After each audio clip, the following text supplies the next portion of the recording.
Welcome, mystery lovers. In this story, we step into the world of Tommy and Tuppence, a pair whose wit and courage have made them unforgettable. Tell us where in the world you're listening from. It's always a joy to see how far these mysteries travel. If you enjoy these mysteries, don't forget to like and subscribe. Your support helps keep new cases coming. Now then, shall we begin? It began, as many of their adventures did, with the sound of the postman and the scent of toast. The Chelsea morning was unhurried, sunlight on the check tablecloth, the faint hiss of the kettle, and Tuppence Beresford briskly buttering her second slice as though the fate of nations depended on its even spread. Tommy, opposite her, was hidden behind the Times, occasionally emitting small noises of agreement or disapproval entirely unrelated to what his wife was saying. "Tommy," said Tuppence suddenly, "do you believe in cursed objects?" The paper lowered a fraction, revealing an eye that suggested mild alarm. "Only the ones that clutter up our mantelpiece. Why?" "There's a piece in the Chronicle," she replied, tapping the folded section with a spoon. "A Lady Agatha Henslow claims her Japanese teapot has killed a man, a guest at her tea party no less." Tommy's paper descended fully now. "Killed him, or merely bored him to death with talk about it?"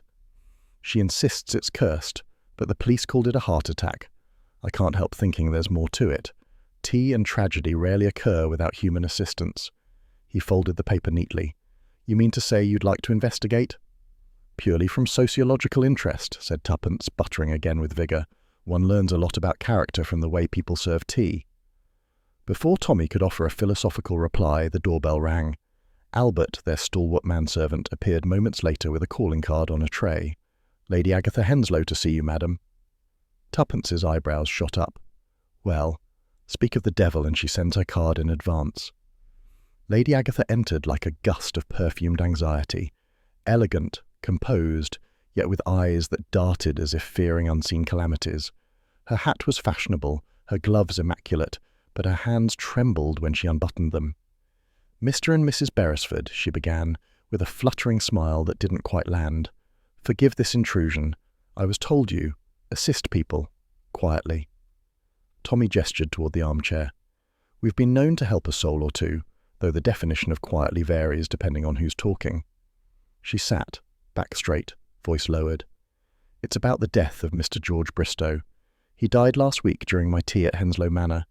The police were quite firm it was heart failure, but I know it wasn't." Tuppence leaned forward, eyes gleaming.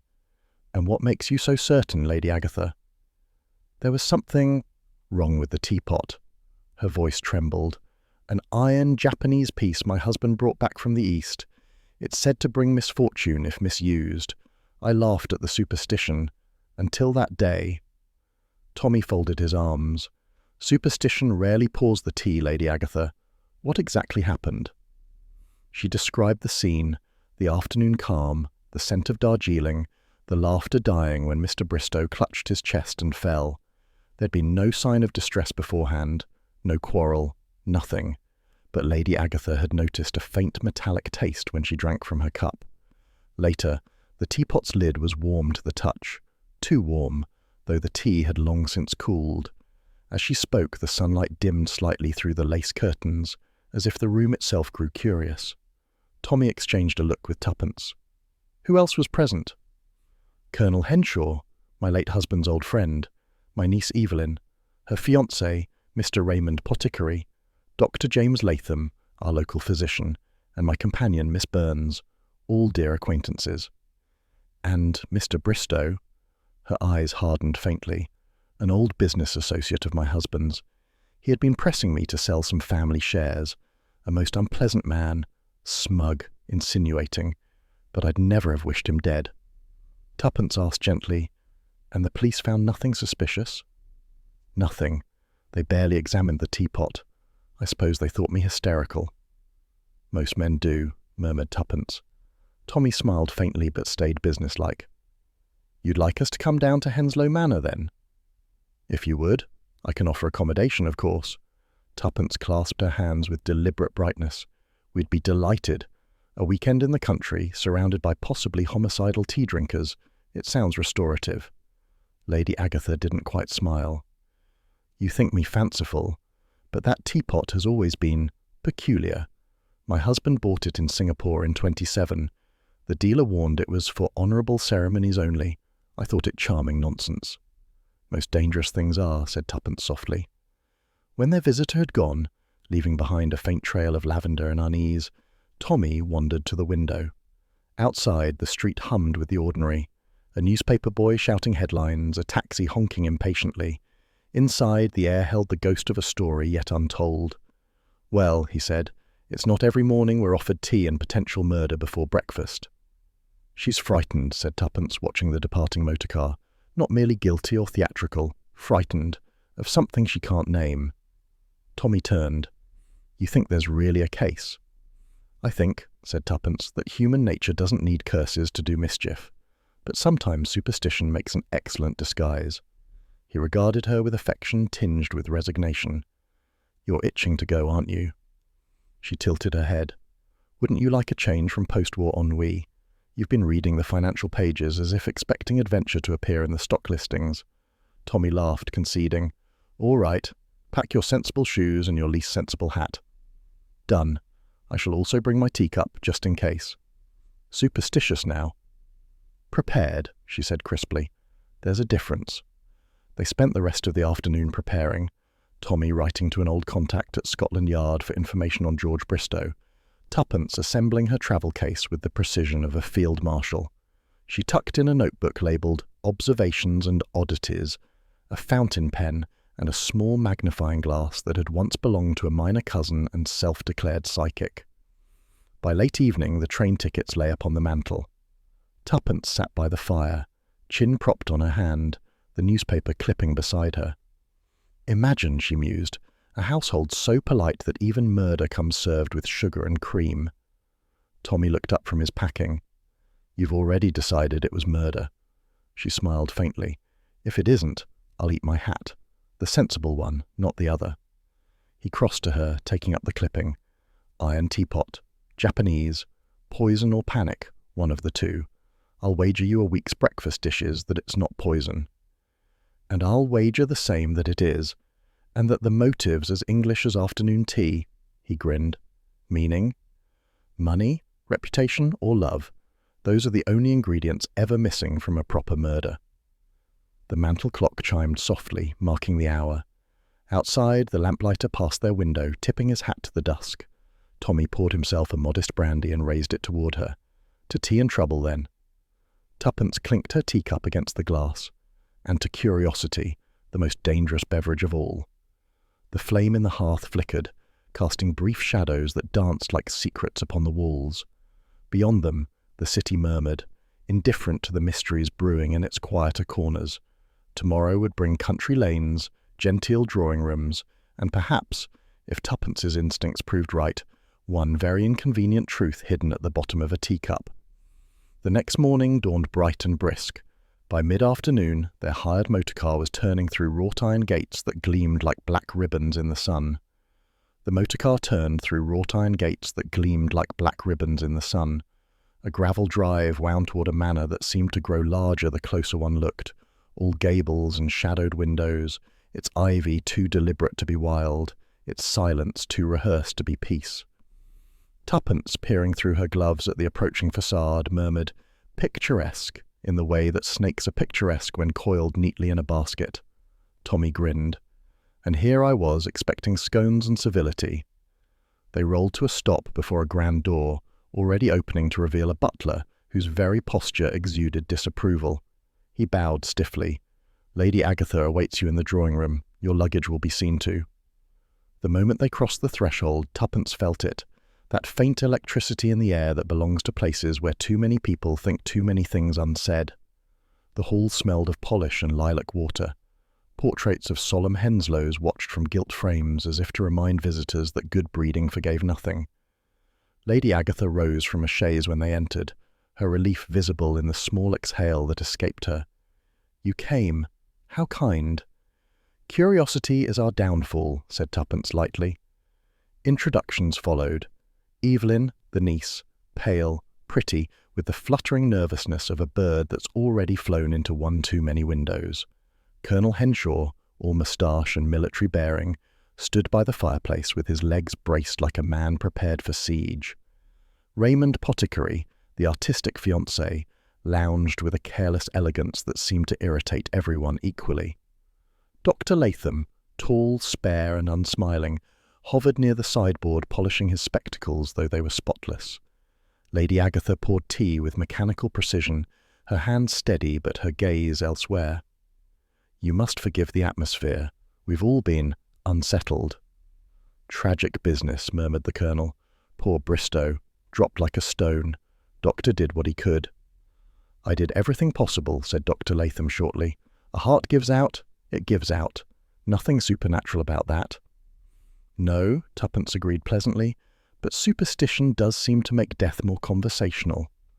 The remark earned a thin smile from Lady Agatha and a glare from the doctor. Tommy accepted his cup, noting how the Colonel's eyes flickered toward the teapot, a heavy iron thing that looked wildly out of place among the delicate china. It sat cold now, its surface dull, as if resenting the scrutiny. Conversation stumbled onward through politeness and pauses. Raymond Potticari described his work as a painter. "Portraits that reveal the soul's imperfections," he said, to which Tuppence replied that in her experience, souls rarely sat still long enough for accurate depiction. As Lady Agatha rose to fetch more sugar, Tuppence's gaze drifted to the mantel. The symmetry of the room was precise: 2 vases, 2 candlesticks, 2 framed photographs. And yet there was an empty space at the centre where dust outlined the shape of something recently removed. Her brow furrowed. "You've lost an ornament, Lady Agatha?" The hostess turned too quickly. "Oh, yes, a clock. It broke. I had it taken away." But there was no faint discoloration where a clock might have stood for years, no lighter patch on the wallpaper. Something else had been there, and removed in haste. Tuppence tucked the observation away behind her smile. "Such a pity. A mantle never quite feels complete without its timepiece." When the tea concluded, Lady Agatha excused herself to see to dinner arrangements. Evelyn slipped away soon after, claiming a headache. The Colonel muttered something about checking the stables, and Raymond announced he needed light and solitude for sketching.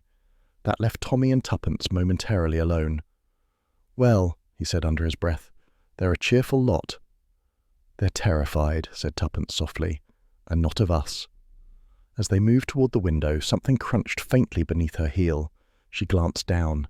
A shard of porcelain, small but unmistakably part of a teacup, lay near the skirting board. It had been swept poorly, as though someone hoped not to notice it themselves. She bent to pick it up, holding it to the light. The rim was stained faintly brown. Not tea, perhaps something darker. Tommy produced his handkerchief. "Evidence already?" "Clue," she corrected. "Evidence comes later, after someone decides to lie about it." Footsteps echoed from the hall, and the butler reappeared with their room assignments. His expression was polite, but his eyes slid toward the teacup fragment as she tucked it discreetly into her handbag. "Your chambers are ready," he intoned. "Dinner at 8. When he'd gone, Tommy muttered, "If ever there was a man born to discover bodies behind curtains, that one's it."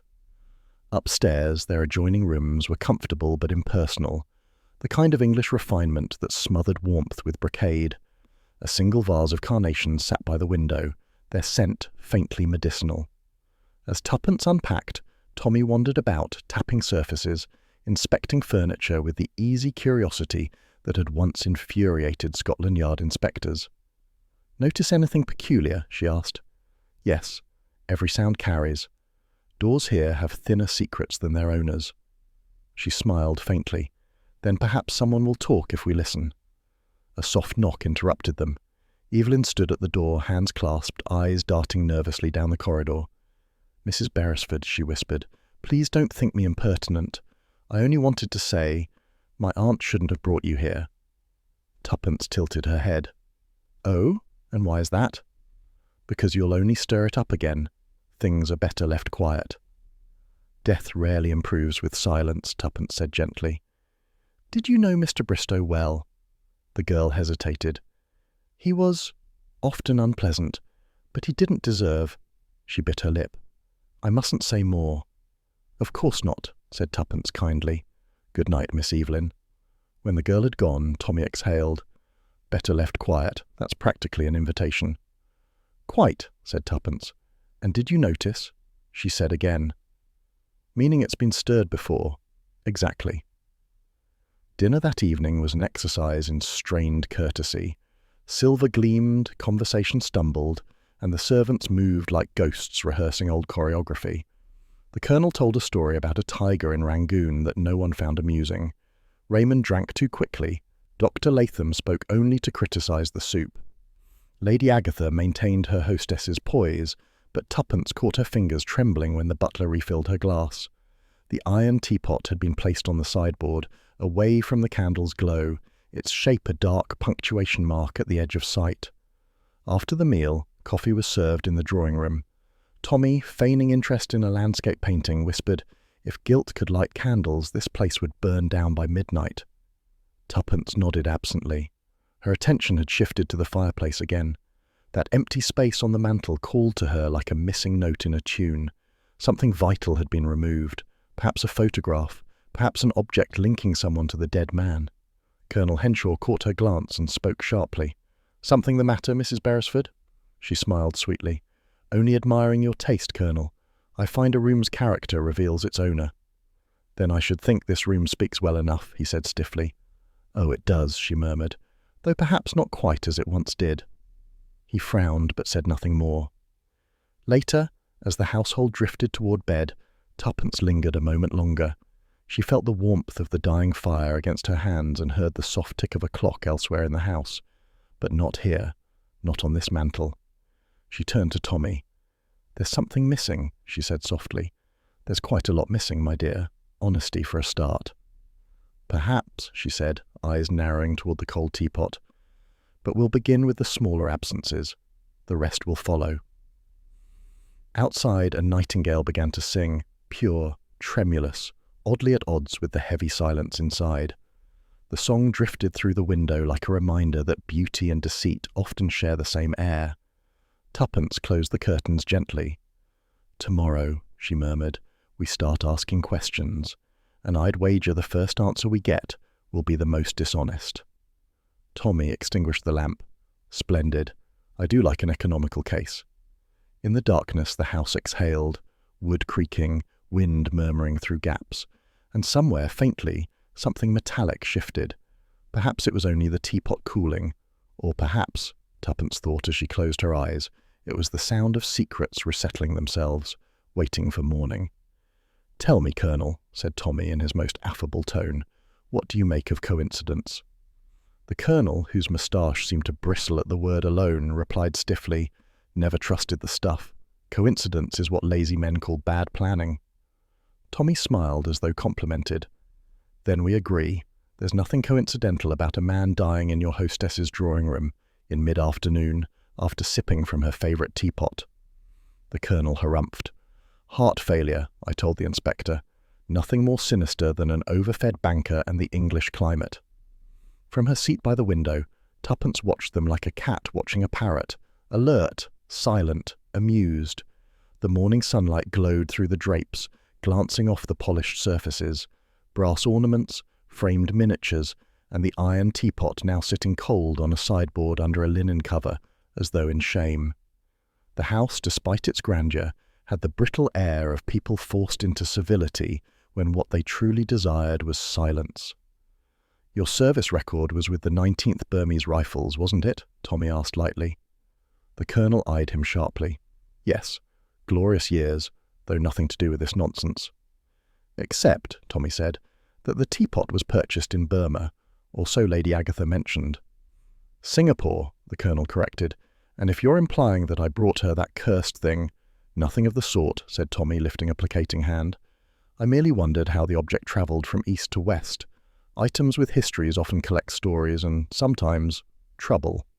The Colonel snorted. "Superstitious rubbish." He rose abruptly, brushed imaginary dust from his trousers and strode out. When the door clicked shut, Tuppence remarked, "He leaves rooms as if retreating from enemy fire.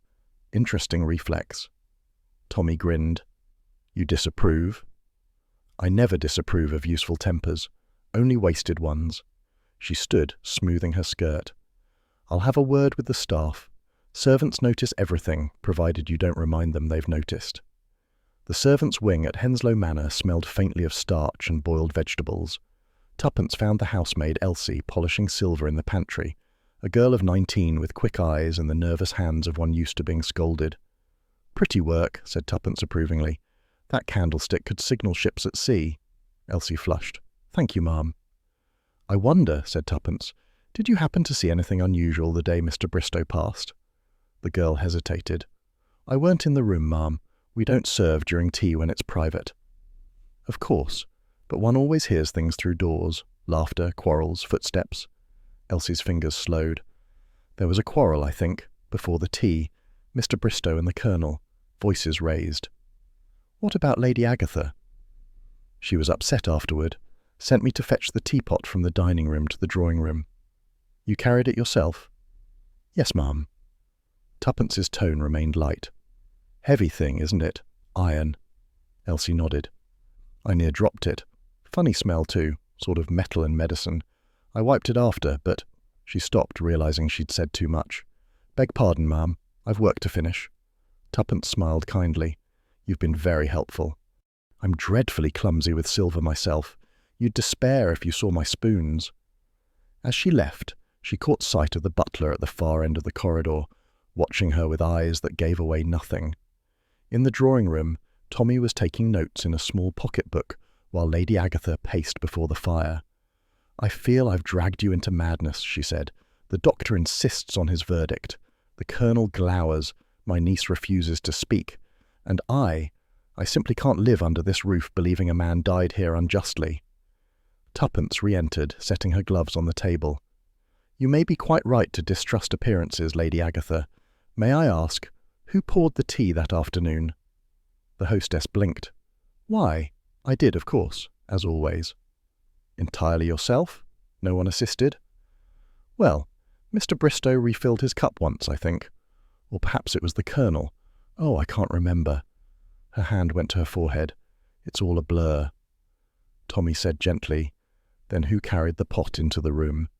Lady Agatha hesitated, then whispered, "Elsie, but she's a good girl." Tuppence exchanged a glance with Tommy. No doubt. Still, good girls sometimes make convenient scapegoats. At that moment, Dr. Latham entered without knocking, his tone brisk. "I hope you're not cross-examining the household, Mrs. Beresford. It's distressing enough as it is." "Only tidying my impressions," said Tuppence coolly, "though I'm told you declared it a simple heart failure." The doctor's expression sharpened. "I did. The man had a weak heart. That's medical fact, not drawing-room melodrama."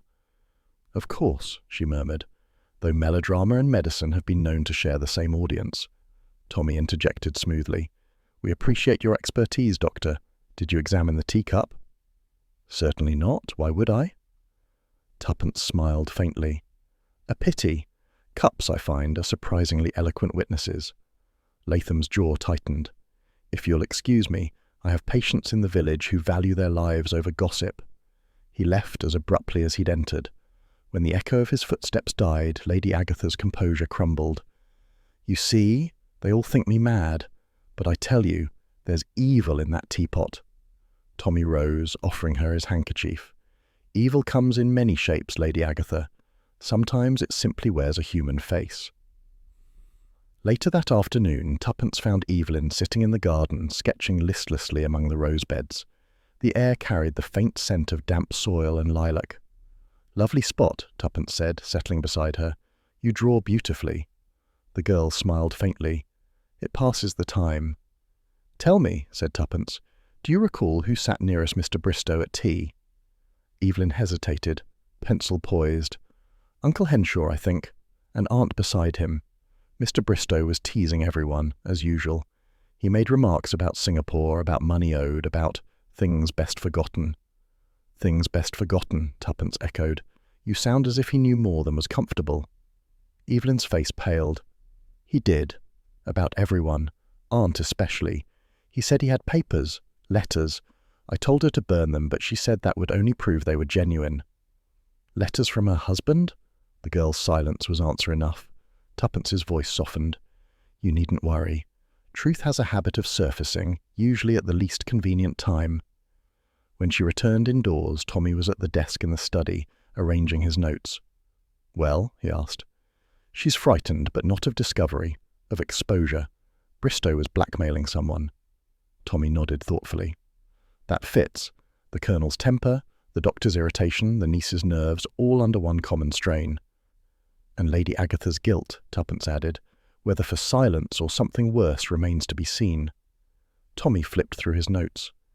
We've learned that Elsie carried the teapot, Bristow refilled his own cup, and the Colonel quarrelled with him earlier. Everyone touched the thing. No one claims to have poured the fatal cup. Classic. She smiled faintly. So what's your theory?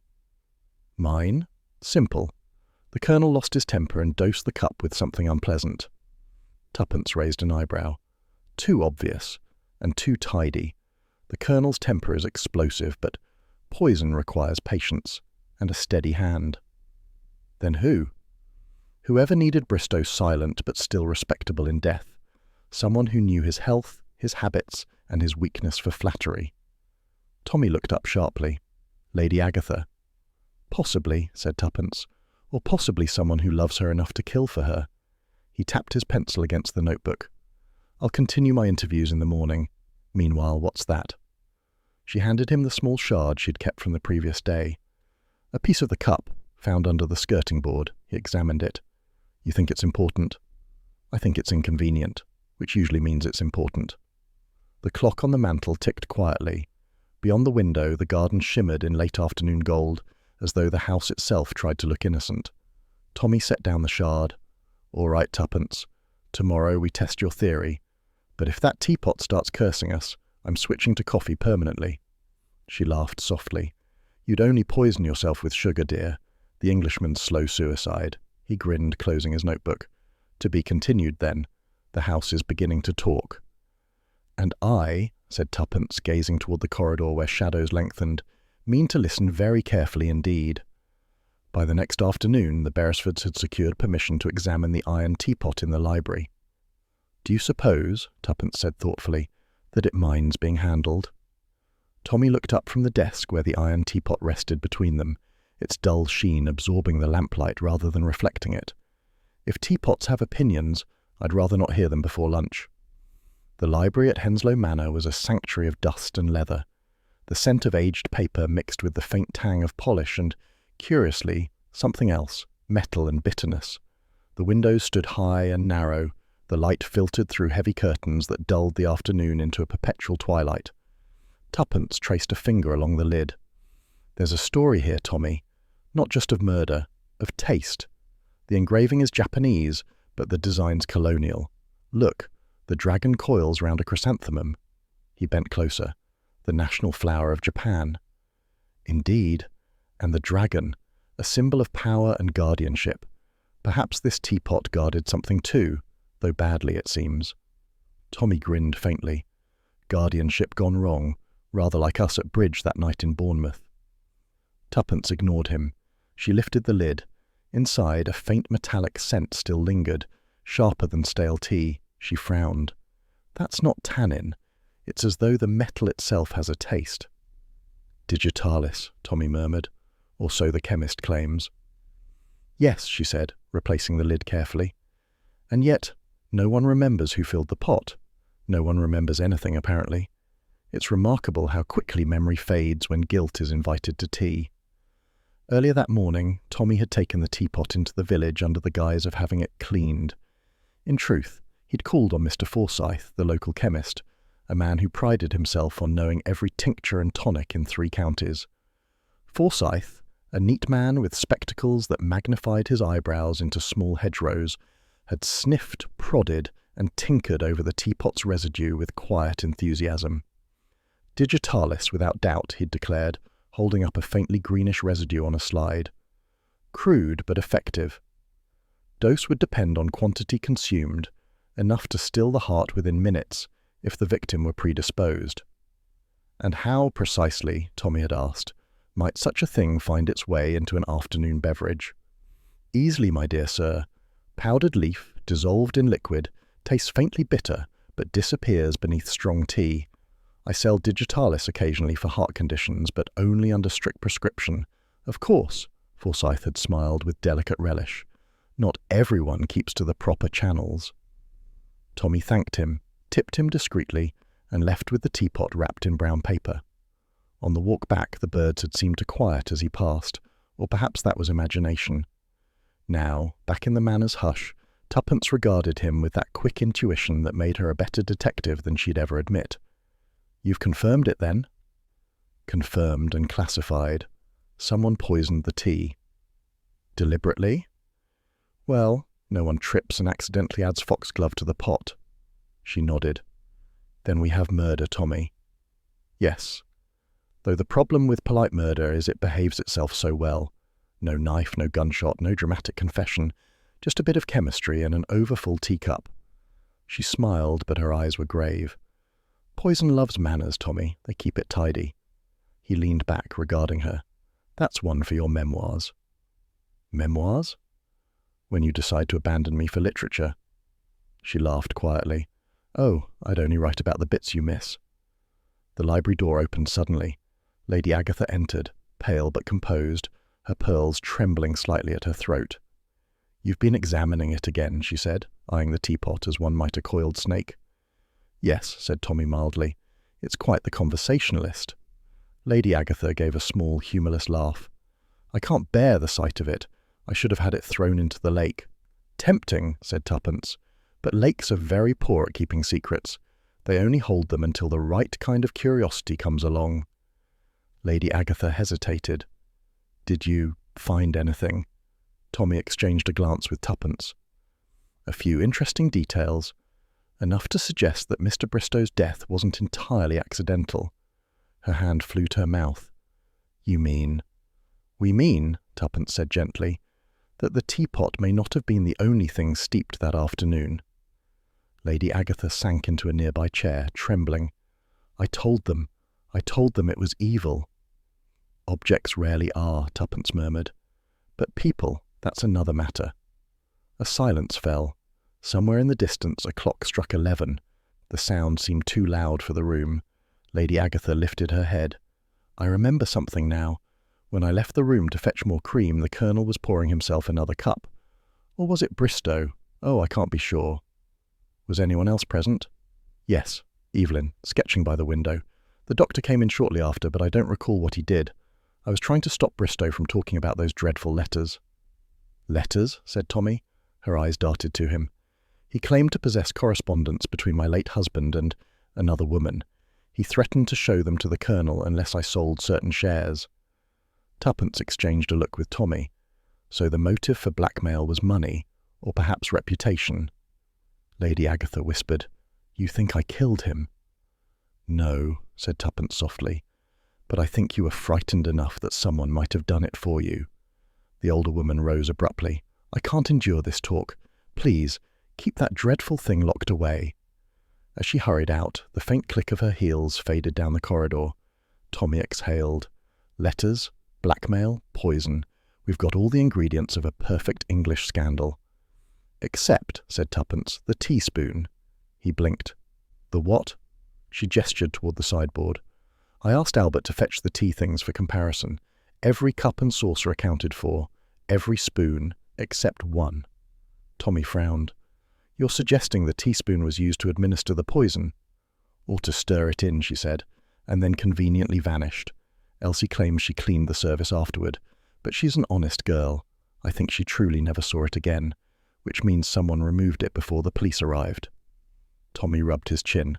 A clever precaution, small enough to pocket. But why remove it if the poison was already dissolved in the pot? Perhaps because the killer didn't know which cup Bristow would take, she said quietly, so they dosed the spoon instead. He stared at her. That's diabolical. Polite, she corrected. Diabolical would have been obvious. Later that afternoon, the Colonel joined the Hem in the library uninvited, his boots leaving faint marks on the carpet. I hear you've been stirring old ashes, Beresford, he said curtly. Only dusting off the truth, Tommy replied. The Colonel gave a snort. Lady Agatha's hysterics will drive us all mad. Bristow was a parasite, and his heart gave out. Good riddance.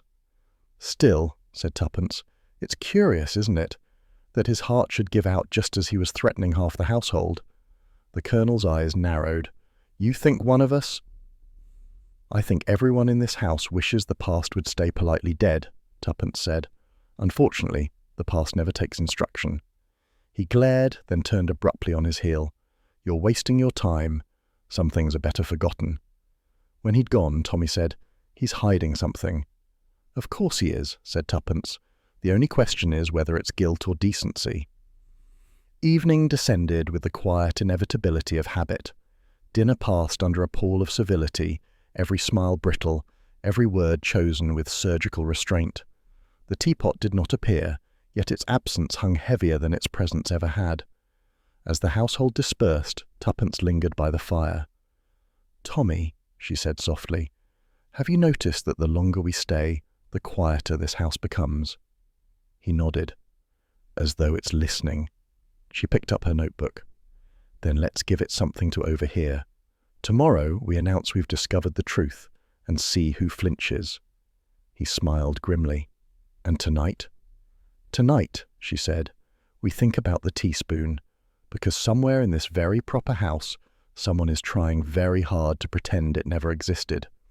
Outside, the wind stirred faintly in the yews. In the library, the fire sank to embers, and the iron teapot, cold and motionless, sat like a relic of unspoken malice. The engraved dragon seemed almost alive in the half-light, coiling round its chrysanthemum as though to choke the bloom entirely. For the first time, Tuppence thought she heard a faint metallic click from within, though perhaps it was only the house settling. Still, she glanced toward Tommy.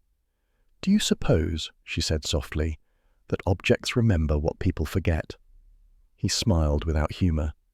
"If they do, this one remembers far too much." The house was never entirely silent at night. Old timbers sighed, pipes murmured, and the grandfather clock at the end of the corridor gave a resigned tick, as though keeping time for secrets rather than people. Tuppence Beresford, wrapped in a dressing gown of sensible plaid, moved like a shadow through the passageway outside her room. She hadn't meant to eavesdrop, not at first.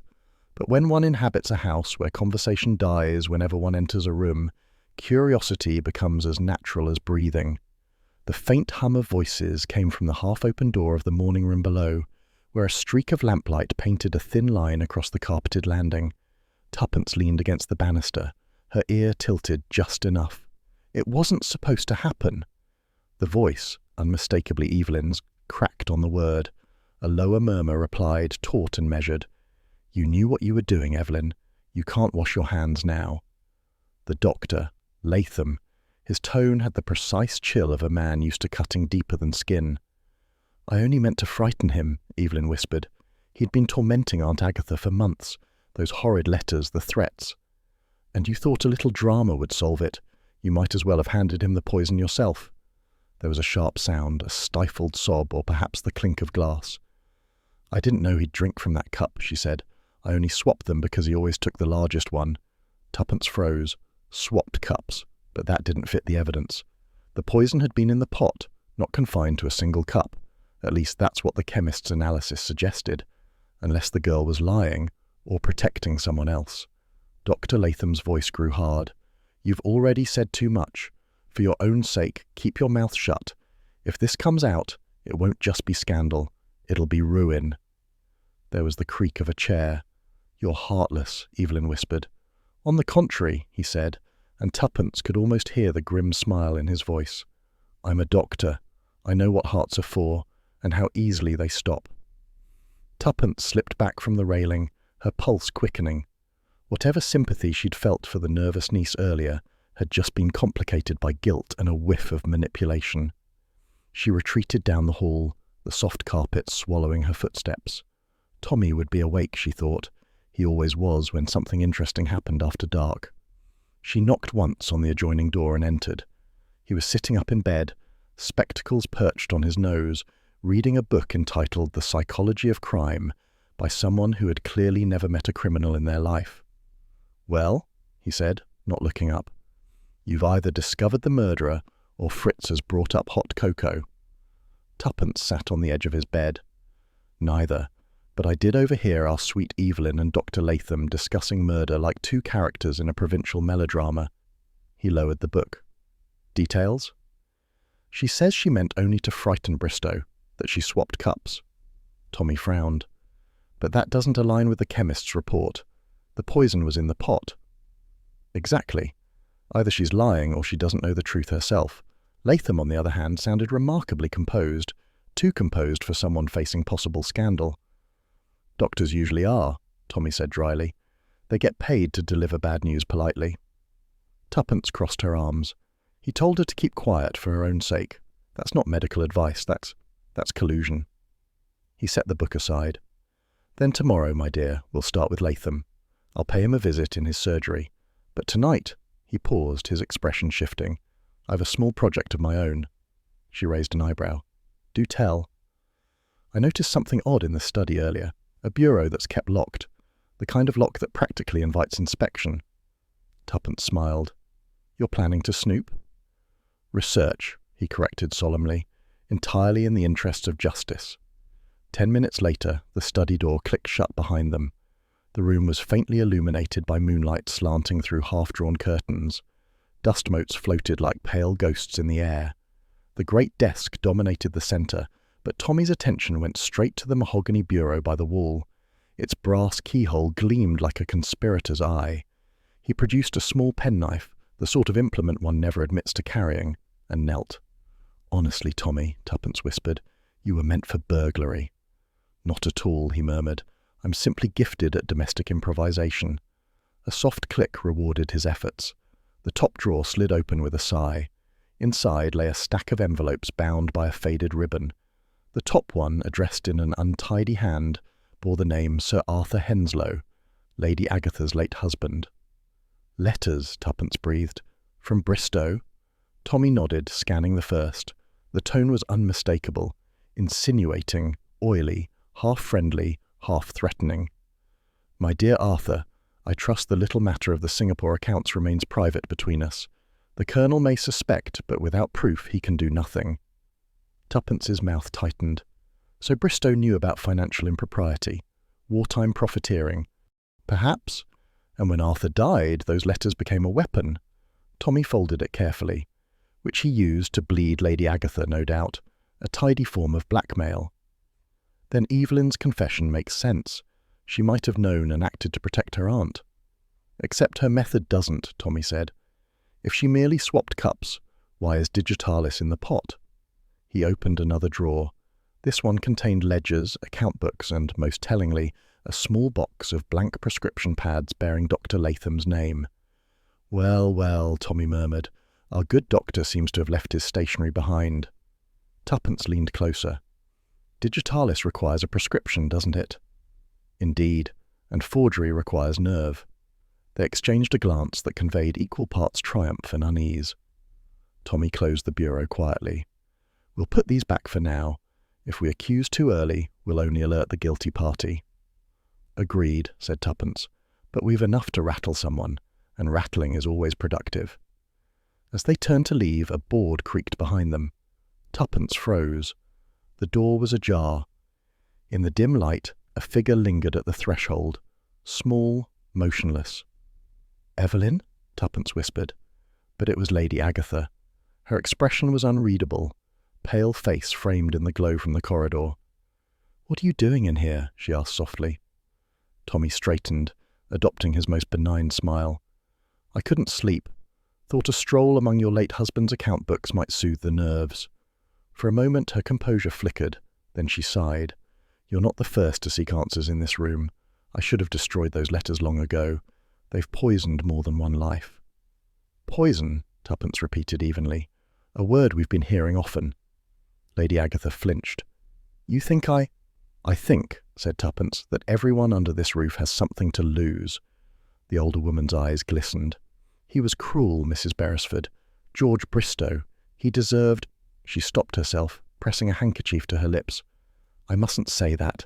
Please, leave it be, for all our sakes. Without waiting for an answer, she turned and walked away, her footsteps fading down the corridor. Tommy exhaled slowly. And there's our final chorus. Every soul here knows just enough to damn themselves. Tuppence locked the bureau again. We have to move carefully, Tommy. This isn't just a puzzle anymore. It's rot. Deep, old rot. He pocketed his penknife. Then let's find where it began. The next morning brought an uneasy brightness. The household assembled for breakfast with all the cheer of mourners awaiting a second funeral. The Colonel barked at the butler for lukewarm coffee. Evelyn toyed with her toast, pale and sleepless. Lady Agatha pretended interest in marmalade. Tommy and Tuppence, as ever, behaved like amiable guests, their conversation light, almost frivolous. But beneath the chatter, tension coiled. "Dr. Latham," Tommy said casually, buttering a roll. "You wouldn't happen to know much about foxglove, would you?" The doctor glanced up sharply. "It's poisonous. Why?" "Curiosity. Tuppence is considering gardening." The table went still. Tuppence smiled sweetly. "I find that certain plants, like certain people, thrive on being well observed." Evelyn's knife slipped, clattering onto her plate. Lady Agatha dabbed at her mouth and murmured, "If you'll excuse me," before retreating swiftly. The Colonel muttered something about nerves and newspapers. Only the doctor remained composed, though his fingers tapped once against his cup before stilling. When the meal ended, Tuppence and Tommy lingered in the doorway. "We've shaken the hive," he said quietly. "Now we see which wasp comes out first." Tuppence's gaze drifted toward the upper corridor, where the light fell across the banister she'd leaned on the night before. "They're all whispering, Tommy, even in their sleep." He nodded grimly. "Then let's make sure we're listening in the right places." That night, as the lamps dimmed and doors closed one by one, Tuppence stood by the window of her room, watching the reflection of the darkened house in the glass. Somewhere below, a floorboard creaked again, or perhaps it was just the house remembering. In the study, unseen by either of them, the drawer of the bureau stood very slightly open, as though someone else had come searching after they'd left, and hadn't bothered to lock it again. The letters within rustled faintly in the draught, like paper breathing. After a restless night and a strained breakfast, the Beresfords resumed their quiet investigation. It was shortly after luncheon when the photograph made its appearance, not with drama, but by accident, which Tuppence always considered the most suspicious form of discovery. She had been dusting curiosity from the bureau drawers while Tommy occupied himself with casual interrogation in the smoking room. The household, frayed by tension, had drifted into uneasy routines. Lady Agatha dictated letters she would never post. Evelyn took long walks that led nowhere. The Colonel pretended to read the paper, and Dr. Latham visited the village with the punctuality of a man escaping something. Tuppence, left ostensibly to write correspondence, instead opened the bureau to retrieve her notebook, and found the photograph wedged behind a ledger. It was torn clean across the middle, as though ripped in anger. On one half, the unmistakable figure of George Bristow stood in military uniform, grin broad and insolent. On the other half, Lady Agatha, younger, radiant, and unmistakably at ease, stood beside him. Between them, a third figure, the Colonel, uncharacteristically smiling. Tuppence studied it under the light. The uniform's tropical backdrop and faint inscription on the reverse told their own story. Singapore, 1927. Singapore, she murmured, the Teapot's birthplace, and perhaps the beginning of everything. Tommy found her a few minutes later, carrying 2 cups of coffee and his usual air of cheerful mischief. "Caught you burglarizing again," he said, setting the tray down. She handed him the photograph. "Our late Mr. Bristow had an excellent eye for companions." He whistled softly. "Well, well, the Colonel, Lady Agatha, and our dearly departed, all in one tropical tableau. And look, the dragon mark matches the Teapot's engraving." "The same posting, same year," Tuppence said. "Whatever happened in Singapore followed them home, and the photograph was hidden, not lost." Tommy studied it, frowning. "You think Bristow was more than a business acquaintance?" "Perhaps. Or perhaps he was the witness to something that ought never to have been seen." She turned the torn edge thoughtfully. "Notice how it's ripped between him and Lady Agatha. Someone wanted to sever that connection, literally. Which implies guilt, or at least embarrassment." "Or love," said Tuppence. "That troublesome third option that keeps the divorce courts thriving." The sound of footsteps made them glance up. Colonel Henshaw stood in the doorway, face flushed, jaw tight. "May I ask," he said, his voice tight with control, "why you're handling private possessions?" Tuppence smiled brightly. "Because private possessions tend to turn up in murder cases, Colonel." He crossed the room in 2 strides, snatching the photograph from Tommy's hand. "This has nothing to do with you." "Then you won't mind explaining why it was torn in half," said Tommy mildly. The Colonel hesitated, the photograph trembling slightly in his grasp. Then he tossed it onto the desk. "Because I tore it, years ago. Bristow was—" He stopped, jaw working. "He was a rotter. We served together in Singapore. He fancied himself a ladies' man, and he had the insolence to court Lady Agatha while her husband was alive. Arthur Henslow was my closest friend. When I learned of Bristow's behaviour, I confronted him. He denied nothing. That photograph was taken at a regimental dinner. He insisted on keeping copies as trophies. I destroyed mine and advised Lady Agatha to do the same." Tuppence said gently, "But she didn't." He exhaled sharply. "No, she was too sentimental, or perhaps too forgiving." Tommy regarded him keenly. "And yet, you accepted Lady Agatha's invitation here, after all that." The Colonel's eyes flickered. "Old loyalties die hard. She needed companionship after Arthur's death. I thought I could protect her." "From what?" The Colonel's face reddened. "From Bristow's damned insinuations. He'd written her letters. Vile, suggestive things. When he began to hint that her husband had been involved in, well, questionable wartime dealings, I warned him to stop. He laughed in my face, said he'd keep her reputation in his hands until she made it worth his while. So you see," he said bitterly, "when the blackguard dropped dead, I considered it poetic justice." "And yet," said Tuppence softly, "poetry rarely arrives with a prescription pad." The Colonel stared at her. "What do you mean?" "Only that Bristow didn't die of verse," she said evenly. "He died of digitalis." His eyes widened, not in surprise, but in something closer to recognition. "Good day, Colonel," Tommy said briskly, steering Tuppence toward the door before tempers ignited. In the corridor, Tuppence's voice dropped. He knew. He may not have poured the tea, but he knew. Tommy nodded. "And he's still protecting someone. My money's on Lady Agatha." "Perhaps," Tuppence murmured, "but protection and guilt often sleep in the same bed." That evening, as the household gathered for a subdued dinner, Tuppence noted the subtle changes in rhythm, the doctor's careful avoidance of Lady Agatha's eyes, Evelyn's pale silence, the Colonel's rigid posture. Even the butler's movements had acquired a faint hesitancy, as if the very air carried accusation. Conversation fluttered briefly around safe subjects, the garden, the weather, the quality of post-war tea, before collapsing again. The tension was palpable enough to slice. "Remarkable," Tuppence murmured to Tommy under her breath, "how civility survives catastrophe. If someone were strangling someone under the table, they'd still pass the salt first." Lady Agatha looked up suddenly. "Mrs. Beresford, you said earlier that you found something in the study. A letter?" Tuppence met her gaze. "A photograph, actually, from Singapore." For a moment the older woman's face went white. The spoon slipped from her hand, clattering softly. "You've no right." "Perhaps not," said Tuppence evenly, "but truth tends to trespass where it's needed." Lady Agatha's lips trembled. "That photograph means nothing. A foolish memory, that's all." "Then why was it hidden?" Her composure wavered. "Because people delight in misinterpreting what they don't understand." Evelyn rose abruptly. "Aunt Agatha, please." The Colonel's voice cut across her. "This is intolerable. You're turning grief into spectacle." Dr. Latham, who had remained silent, spoke suddenly. "Perhaps Mrs. Beresford is right to ask questions. Secrets, left too long, become infections." "Spoken like a true physician," said Tuppence coolly, "but you'll forgive me if I question your bedside manner." His jaw tightened. "If you're implying—" "I'm not implying, Doctor. I'm observing.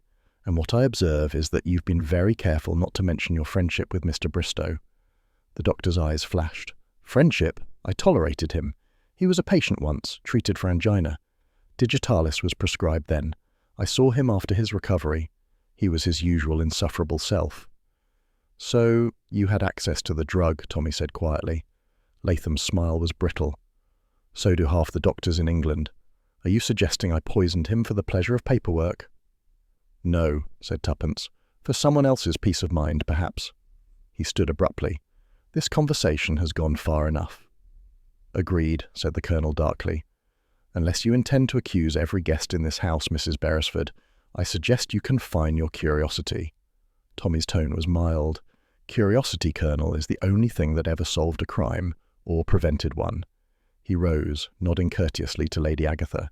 "Thank you for dinner." Later, back in their room, Tuppence sat at the dressing table, turning the torn photograph between her fingers. "Every one of them has lied, Tommy. Not clumsily, not desperately, but carefully, like people rehearsing their lines for a performance they never wanted to give." He sat on the bed, lighting a cigarette. "We have motive, blackmail. We have opportunity, the T. We have means, the digitalis. What we lack is precision. Who poured, who poisoned, who planned?" Tuppence studied the photo again. "Look here, the dragon's shadow. See it curling along Bristow's sleeve. The same pattern appears faintly on the teapot's handle." Tommy squinted. "You think it's the same artisan?" "I think," she said slowly, "that the teapot wasn't a purchase at all. It was a gift. The photograph proves all three were in Singapore together, Bristow, Lady Agatha and the Colonel. Suppose her husband received it as a token of friendship or betrayal." Tommy rose. "Then the teapot isn't just a murder weapon. It's a relic of their past. And whoever killed Bristow wasn't avenging a death. They were avenging a memory." She nodded. "Which makes this no ordinary crime, Tommy. It's an old wound reopening." He stubbed out his cigarette. "Then we'll need to press it until someone screams." An hour later, unable to sleep, Tuppence wandered the hallway again. The house had that peculiar stillness that follows suppressed emotion, too quiet, as if even the walls were listening. As she reached the landing, a faint light glimmered beneath the library door. She pushed it open. Unable to sleep, Tuppence noticed a faint light under the library door and entered quietly. Lady Agatha stood at the desk, the torn photograph in her hand. Her shoulders shook once, not with sobs, but with sheer exhaustion. Tuppence stepped forward gently. "It's late, Lady Agatha." The woman turned, eyes red-rimmed. "He ruined everything," she whispered. "My husband's name, our peace. But I didn't kill him. God help me, I wanted to, but I didn't." Tuppence placed a hand on her arm. "Then who did?" Lady Agatha looked toward the hearth, where the cold ashes of the fire still faintly glowed. "Someone who thought they were saving me," she said quietly. "And perhaps they were, until now." Before Tuppence could speak, footsteps echoed in the corridor, quick, urgent, retreating. Tommy appeared a moment later. "Someone's just slipped out through the garden door," he said. "Running." Tuppence turned sharply.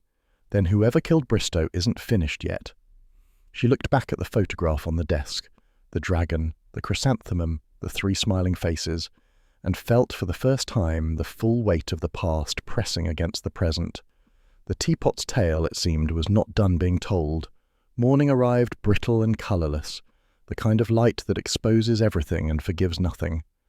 Tuppence sat by the window of their room at Henslow Manor, watching the faint wisp of smoke curling from the kitchen chimneys. Down below, the lawns gleamed damp and empty.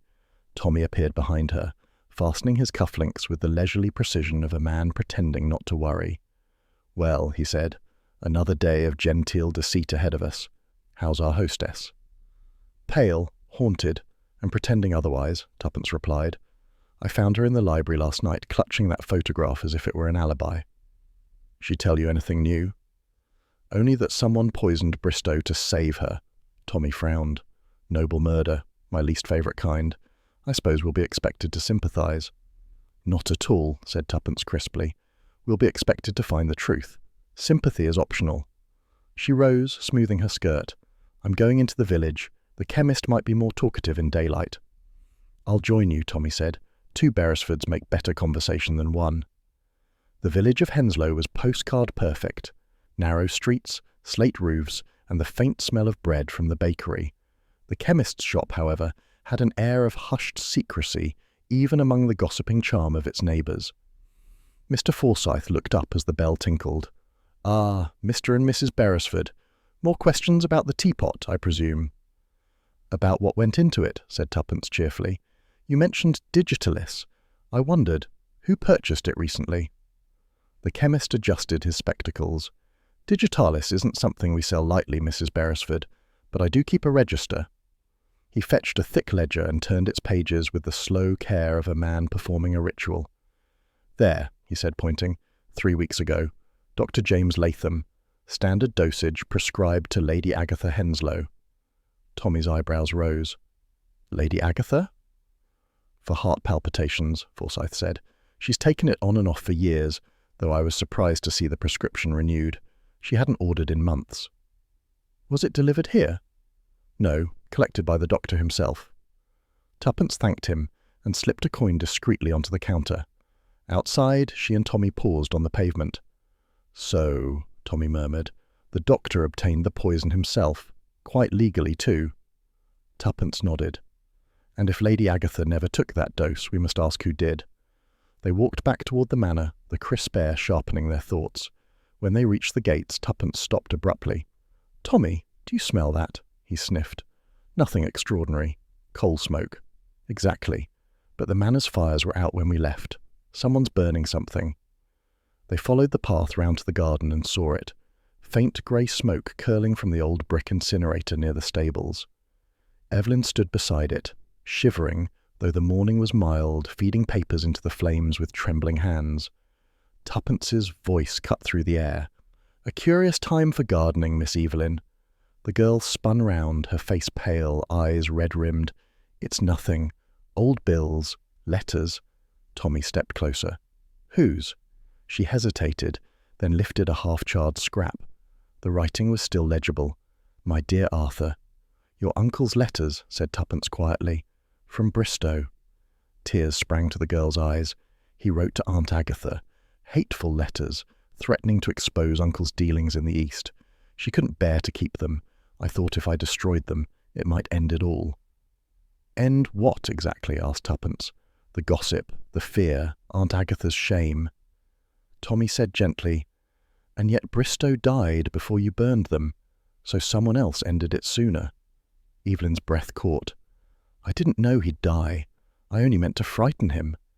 "The cup-swapping story again?" She blinked in confusion. "What do you mean?" "You told Dr. Latham you exchanged cups to scare him." The girl went rigid. "You heard?" "Walls have ears," Tuppence said softly. "So do staircases." Evelyn's voice broke. "It was his idea, the doctor's. He said if Bristow thought he'd been poisoned, he'd stop. He gave me the powder, said it was harmless, just something to make him ill for a day." "And you believed him?" "I was desperate," she whispered. "Aunt Agatha was at her wit's end. I only wanted to help." Tommy's expression hardened. That harmless powder was digitalis. Evelyn stared at him, horrified. "No, he said it wasn't." Tuppence laid a hand on her arm. "You've done enough, my dear. Leave the rest to us." Back inside, the air of the house had changed. Lady Agatha sat in the drawing-room, her embroidery untouched, eyes fixed on the fire. When she saw them, she rose swiftly. "Where is Evelyn? You haven't upset her?" "She's safe," Tuppence said, "but she's frightened, and with reason." Lady Agatha's colour drained. "You know." "Then?" "That she meant only to frighten Bristow, yes," said Tommy. "But we also know who gave her the means." Lady Agatha's hand flew to her throat. "James? The doctor? No, he wouldn't—" "Wouldn't he?" Tuppence asked gently. "He's been in love with you for years, hasn't he?" The woman stared, stricken. "How did you—" "Everyone knows," said Tuppence softly. "Even Evelyn. It's why she trusted him." Lady Agatha sank into the nearest chair. "He told me it was over, that George had promised to leave us in peace. Oh, why didn't I destroy those letters when Arthur died?" "Because," said Tuppence, "destroying evidence doesn't erase guilt. It only buries it alive." At that moment, the door opened. Dr. Latham stood there, immaculate as ever, but his composure had a hairline crack. "Ah," he said evenly, "discussing the past again." Tommy's tone was mild. "We've just come from the chemist. A most enlightening conversation." The doctor's smile thinned. "You've been prying." "That's our business," said Tuppence. "Yours, unfortunately, was prescribing digitalis to a woman who didn't need it." He sighed. "You make it sound so sordid. I prescribed it because she did need it. Her heart was perfectly sound," Tuppence cut in. "Her conscience perhaps less so." For the first time, the doctor's mask slipped. "You don't understand. She was destroying herself over Bristow's threats. I couldn't bear it, so I removed the cause." "You poisoned him," Tommy said quietly. Latham's gaze was steady. "He was a parasite. He fed on other people's shame. I told him to leave her alone, miss. He laughed. He said he'd ruin her memory, ruin Arthur's name. He said he'd see her beg, so I gave him what he deserved. Lady Agatha gasped, covering her mouth. James, no! He turned to her, eyes burning. I did it for you, for all of us. You'd never have peace while he lived. Tuppence's voice was calm but cold. You dosed the pot before tea, didn't you? He nodded slowly. When I fetched the cream from the kitchen, I added it. No one saw. I thought he alone would drink enough to be fatal. He was greedy, always refilling his cup. I miscalculated. Lady Agatha rose, trembling. And you let Evelyn believe it was her fault? He turned away. Better her fear than your ruin. Coward, she whispered.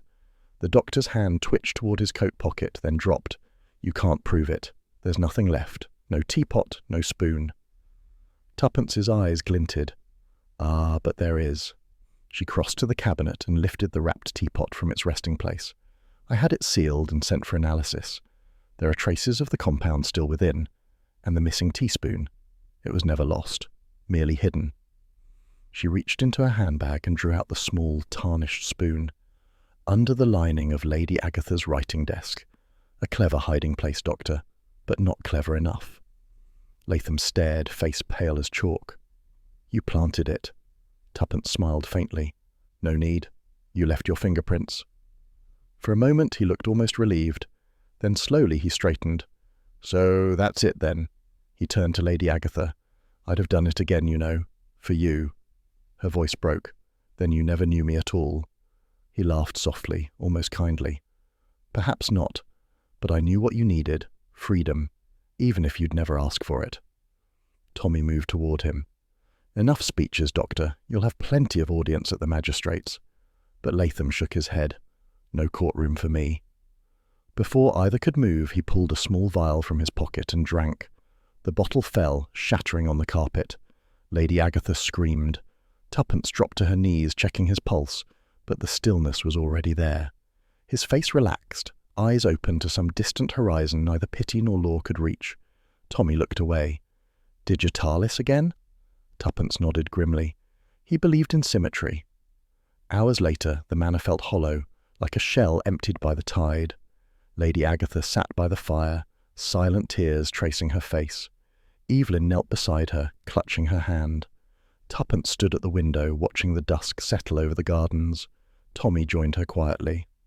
Well, he said, another case concluded, though not one to boast about. Some stories, she said softly, don't end.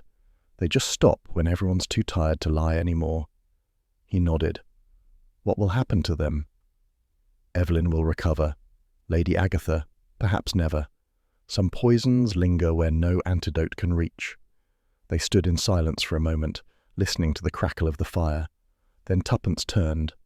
We should send word to the police, and to Mr. Forsyth. He'll want his curiosity satisfied.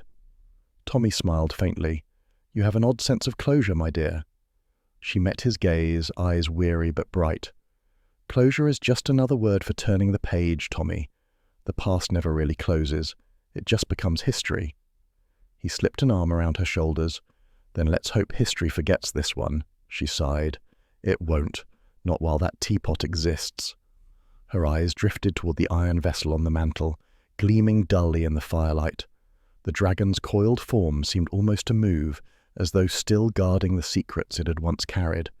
Tuppence whispered, Poison loves manners, but it also loves memory.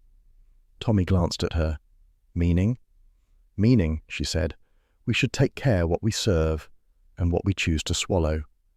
The fire popped softly, sending a brief flare of light across their faces. Somewhere outside, the wind stirred the yew trees, and the house gave one last creak, a sigh of relief or regret. Either way, the story of the iron teapot had reached its final cup. By morning, Henslow Manor seemed strangely composed. Tommy and Tuppence breakfasted alone in the morning room, as though it had decided, collectively, to behave itself now that the truth had grown too heavy to move. Yet, truth at Henslow was never simple. It had a habit of curling back upon itself, like smoke. Tommy and Tuppence breakfasted alone in the morning room, the clink of china punctuated by the ticking of the mantel clock. Lady Agatha had confined herself upstairs. Evelyn was said to be resting, and the Colonel had vanished into the stables to shout at invisible grooms. The silence felt almost indecent. Tommy stirred his tea. "I suppose this is the part of the story where we pack up and leave the countryside to its conscience." Tuppence shook her head. "If only life were that obliging. Something's still wrong." "Wrong? The murderer's dead, the case is solved, and you've already had your philosophical epilogue. What could possibly be missing?" She set down her cup. "The facts. They don't quite add up. Latham confessed, yes, but not convincingly. He was protecting someone." Tommy frowned. "You think the confession was false?" "Partially. He killed Bristow, certainly. But his motive wasn't love alone. He was covering for another's secret, one even darker than blackmail." "Lady Agatha?" "No. She's too broken now to hide anything. But Evelyn—" Tuppence's eyes narrowed. "She was there before Latham returned with the cream. She could have tampered with the tea first. What if his act wasn't murder, but correction?" Tommy blinked. "You mean he dosed the pot again to finish what she'd started?" "Perhaps to spare her. Perhaps because he realized what she'd done too late." She stood abruptly. "And there's only one way to prove it." By mid-morning, the drawing room had been transformed into a stage. The air smelled faintly of polish and tension. Every remaining member of the household sat in uneasy attendance. Lady Agatha wan and trembling, Evelyn pale but defiant, Colonel Henshaw glowering like a man who'd rather face enemy fire. Tuppence stood before them, hands clasped neatly. Tommy leaned against the mantel, arms folded, watching. "Thank you for indulging us," she began. "This is unpleasant, I know, but necessary. Dr. Latham's death answered some questions and raised others. We'd like to reenact the tea of that afternoon, as accurately as memory allows." Lady Agatha flinched. "Must we?" "I'm afraid so. Murder, once committed, insists on being remembered."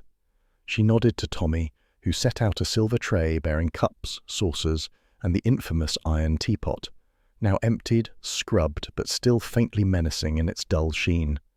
Evelyn rose. "This is cruel. Haven't we suffered enough?" "Truth is rarely comfortable," said Tuppence gently. "Please take your places as before.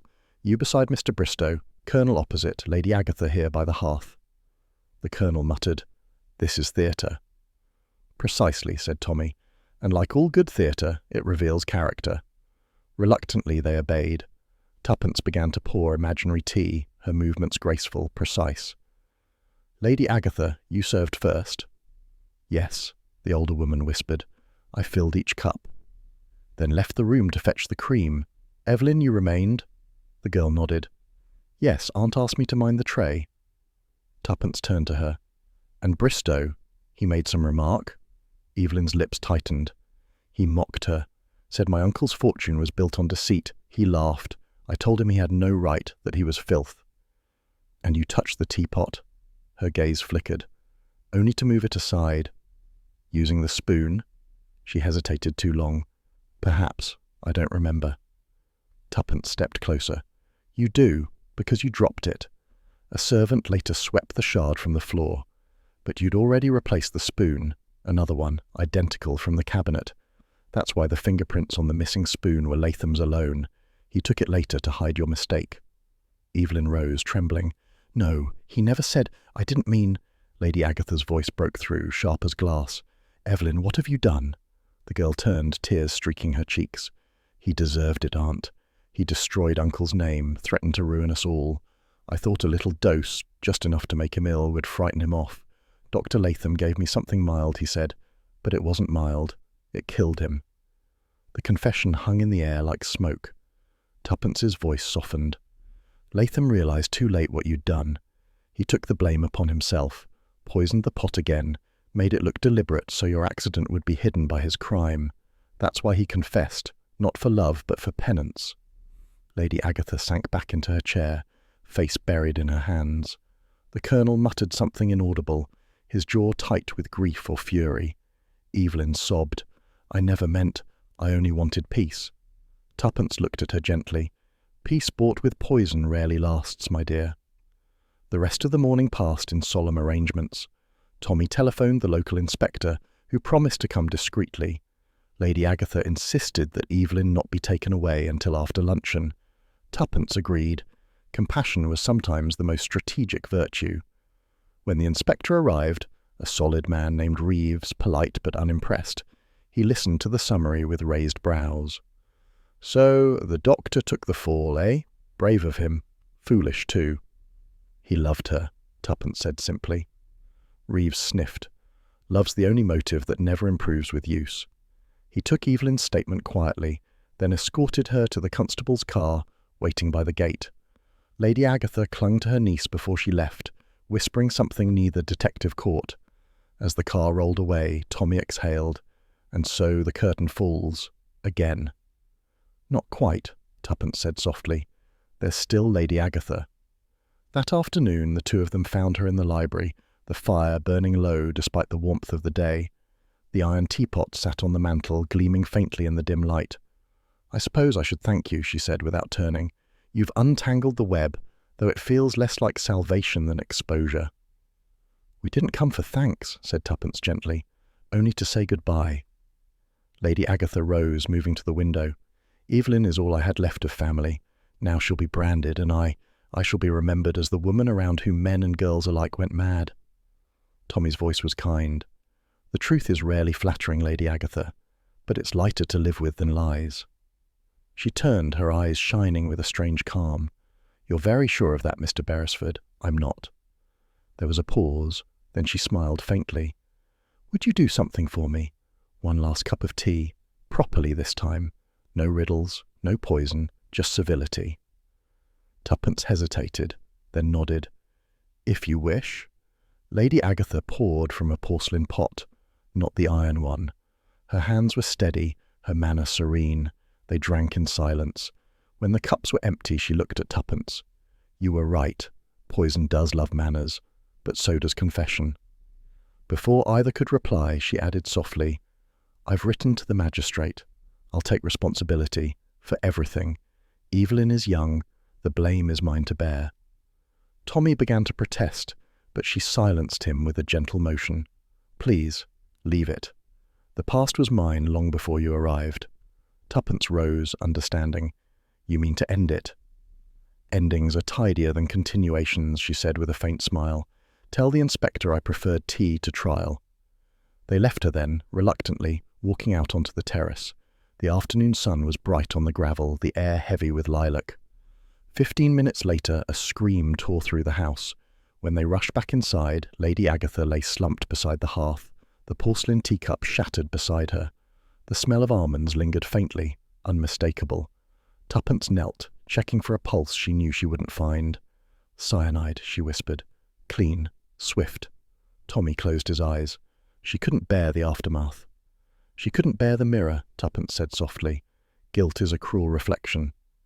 Evening fell gently, almost respectfully, as the coroner's men came and went. The house, once brimming with whispered schemes, seemed finally silent, not the silence of secrecy, but of surrender. Tommy stood by the fireplace, staring at the iron teapot where it sat again on the mantel, black against the amber light. "She poisoned herself with porcelain," he said quietly. "Poetic symmetry again." Tuppence joined him, gazing at the teapot, and left the iron one untouched, as if she wanted to remind us that evil doesn't live in objects, only in people. He looked at her, half smiling. "You always manage to find philosophy at the bottom of tragedy." "It's where people stop looking," she replied. They stood together, watching the shadows lengthen across the room. After a long pause, Tommy said, "What will become of the manor?" "Sold, perhaps. Abandoned. Haunted, certainly, though only by memory." She touched the edge of the teapot, its surface cold beneath her fingertips. "This will outlast all of them. Iron never forgets." "Neither do you," Tommy murmured. "Someone mustn't," she said simply. That night, before they left for London, Tuppence wrote a short note in her neat hand and placed it inside the teapot. When Tommy asked what she'd written, she smiled faintly. A warning for whoever finds it next. "What did you say?" She looked toward the fire, its glow flickering in her eyes. "Only this. Never serve what you don't understand." He nodded, accepting the wisdom without question. As they stepped out into the crisp night, the manor loomed behind them, windows dark, gardens still, the faint scent of lilac lingering like a memory of innocence that had never really existed. Tommy took her arm. "You know," he said lightly, "I think I'll give up tea for a while." Tuppence smiled. "You won't, but you'll check who pours it." They walked toward the gate, their footsteps soft against the gravel, the sound fading as the house receded into darkness. Inside, the fire burned low. On the mantel, the iron teapot gleamed faintly in the dying light, its dragon's form encircling the chrysanthemum in an eternal embrace, beauty and danger entwined, inseparable. The clock on the wall struck once. Then the house was still. The London rain had that peculiar determination only "Your turn," Tommy repeated. "Who's after you?" "The house," the colonel said, voice breaking. "Or what's left in it." He pointed to the teapot. "That thing, it's cursed." Tuppence stepped closer, studying him. "You mean guilt, not ghosts." He laughed harshly. "Guilt's a ghost that never leaves. I brought that teapot back from Singapore. A souvenir, I thought. Arthur insisted on paying for it. Said it was symbolic. The dragon guarding the chrysanthemum. It was meant as a gift for Agatha." "And Bristow?" "Bristow was there too. He joked that anything that pretty ought to hide something ugly. He was right." He sank into a chair, rubbing his forehead. "When Arthur died, Bristow came sniffing around, waving letters, demanding money. He knew too much about the old trade contracts, and about Agatha's affections." "Did you kill him?" Tuppence asked quietly. The colonel looked up, eyes rimmed with despair. "No, but I wanted to. God help me, I wanted to. When I heard he'd been poisoned, I thought, for a moment, it was justice. And then I saw what it did to Agatha.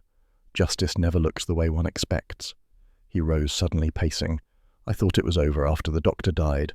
But then, the other night, I came back here to settle affairs and I found this." He pointed to the desk. There, beside the teapot, lay a small envelope sealed in red wax. Tuppence picked it up carefully and read the inscription, "For the one who pours twice." She exchanged a look with Tommy. "What does it mean?" The colonel's face twitched. "I don't know. I found it exactly there, beside that cursed pot. I haven't dared open it." Tommy took a penknife and slit it open. Inside was a folded sheet of paper, old, browned, written in a hand both elegant and unfamiliar. Tuppence read aloud, "If you are reading this, the second cup has been poured. Beware the kindness that refills what should remain empty. The truth is heavier than iron, and twice as sharp." Beneath the writing was a signature, Arthur Henslow. The colonel went pale. "Arthur's handwriting? But how—" "He wrote it before he died," said Tuppence softly. "This was his warning, about the teapot." She looked to Tommy. "Do you see? The teapot wasn't merely symbolic, it was a vessel, literally." Tommy frowned. "You think it contained something?" "Yes. Bristow hinted he'd kept evidence of the wartime smuggling, incriminating documents. Arthur must have hidden them inside the teapot. When he died, Bristow wanted them back, and when Agatha refused, he threatened exposure. That's why she never threw the thing away. It held both her ruin and her husband's secret." Tommy whistled softly. So the curse was nothing more than a concealed cache. "Until someone used it for poison," said Tuppence. The colonel's hands trembled. "You mean the letters are still in there?" "Only one way to find out." She lifted the lid of the teapot. Inside, beneath a thin lining of dust, something clinked, metal against metal. She reached in and withdrew a small bundle wrapped in oilskin. Carefully she unfolded it. Inside were several folded pages, contracts, ledgers, correspondence bearing government seals. Tommy skimmed one, his face darkening. War profiteering. Arthur, Bristow, and half the Far East Trade Board by the look of it. Enough to ruin reputations even now. Tuppence nodded slowly. "So that's the real secret. Latham killed for love, Evelyn for fear, Agatha for shame. But it all began here, with greed."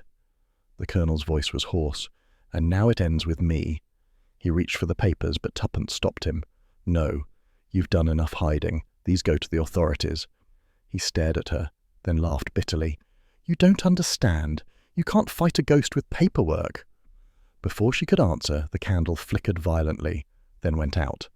The fire sputtered low, plunging the room into near darkness. Tommy's torch clicked on instantly, the beam slicing across shelves and portraits. The Colonel was gone. Tommy. Quick! They ran into the corridor. Footsteps echoed down the staircase. They followed, the beam of light jerking wildly over wallpaper and dust. In the hall below, the front door banged open. Outside, rain lashed the gravel. The Colonel was stumbling toward the stables, clutching the oilskin bundle. "Colonel!" Tommy shouted. The man turned, face wild. "It has to end. It all has to burn." He disappeared into the stable's shadow. Tuppence broke into a run.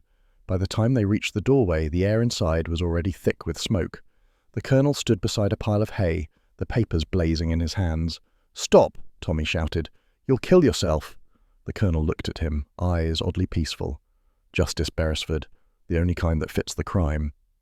Then the flames roared upward. The heat was instant, furious. Tommy lunged forward, dragging him away just as part of the roof beam cracked above them. They tumbled into the rain, coughing. The fire devoured the rest. When it was over, only ash and the faint shape of the teapot, blackened but intact, remained in the mud. They waited until dawn. The inspector from the local constabulary arrived with weary efficiency. Statements were given, condolences exchanged, and promises made to close the matter quietly. By the time the Beresfords returned to the house, the rain had stopped. The library was a ruin of smoke and silence. Tommy stood by the mantel, staring at the scorched relic they had brought back inside. The teapot's dragon engraving had been half melted by heat, twisted into something unrecognizable. Tuppence set a hand on his arm. "It's finished." He shook his head. "No, nothing about this was ever finished, only forgotten." She smiled faintly. "Then let it stay that way. Some truths aren't meant for daylight." He exhaled slowly. "What will you tell the papers?" "That Henslow Manor burned its own secrets, and that iron, however strong, eventually bends." He looked down at her, admiration softening his expression. "You know, you're quite the philosopher when surrounded by corpses." "It's my way of coping," she said lightly. "Yours is sarcasm. We all have our vices." He chuckled. "And tea?" "I've given that up," she said. "At least until we solve the next murder over it." That evening, as they boarded the train back to London, Tuppence glanced once more toward the hills. The outline of Henslow Manor stood dark against the paling sky, smoke still curling faintly from the ruins. Tommy followed her gaze. "Do you think anyone will ever live there again?" "People always do," she said. "They build over bones, repaint guilt, rename tragedy. That's how the world continues." He smiled ruefully. "And we, my dear Tuppence, continue chasing it."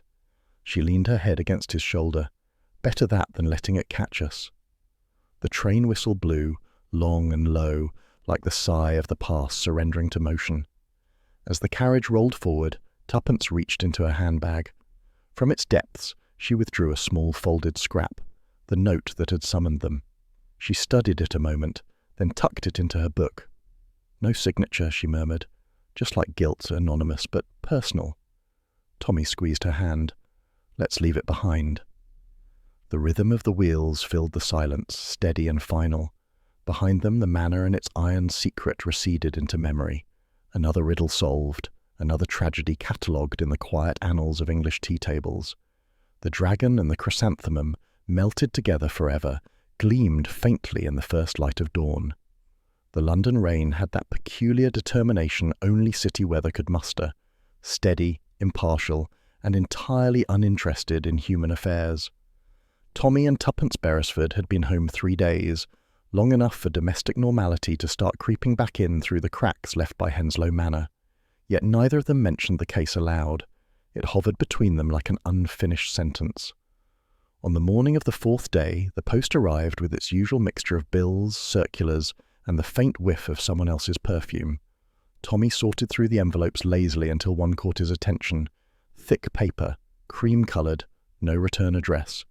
He slit it open, and 2 things fell out: a train ticket to Hampshire, the stop nearest Henslow, and a single note in a cramped, slanted hand. "The teapot has been moved, come at once. Midnight, use discretion." No signature. He read it twice, then handed it across the breakfast table. Tuppence raised an eyebrow. Well, that's considerate of them, summoning us with railway efficiency. It could be a prank, Tommy said, or bait. Either way, she replied, folding the note neatly, it's an invitation, and you know how I am about those. The night train clattered southward through a darkness cut only by the occasional flash of signal lights. The Beresfords shared a compartment, the rhythmic rumble beneath them an oddly comforting reminder that some machines, at least, behaved predictably. Tuppence watched the blurred countryside pass by. You think it's Evelyn? She's still in custody, said Tommy. Inspector Reeves wouldn't risk losing the case to sentiment. More likely the Colonel, or someone trying to imitate his brand of melodrama. Colonels don't write anonymous notes, she mused. They shout them. Then who? She shook her head. Whoever still has something to hide. Lady Agatha's gone, but her house isn't, and houses have a way of keeping accomplices. They reached the deserted Henslow station shortly before midnight. The station master, dozing behind his counter, blinked in confusion as they passed. The road beyond was empty, save for a single lamp flickering near the old lane that led toward the estate. The walk was long, the silence almost tangible. When they reached the manor gates, Tuppence stopped abruptly.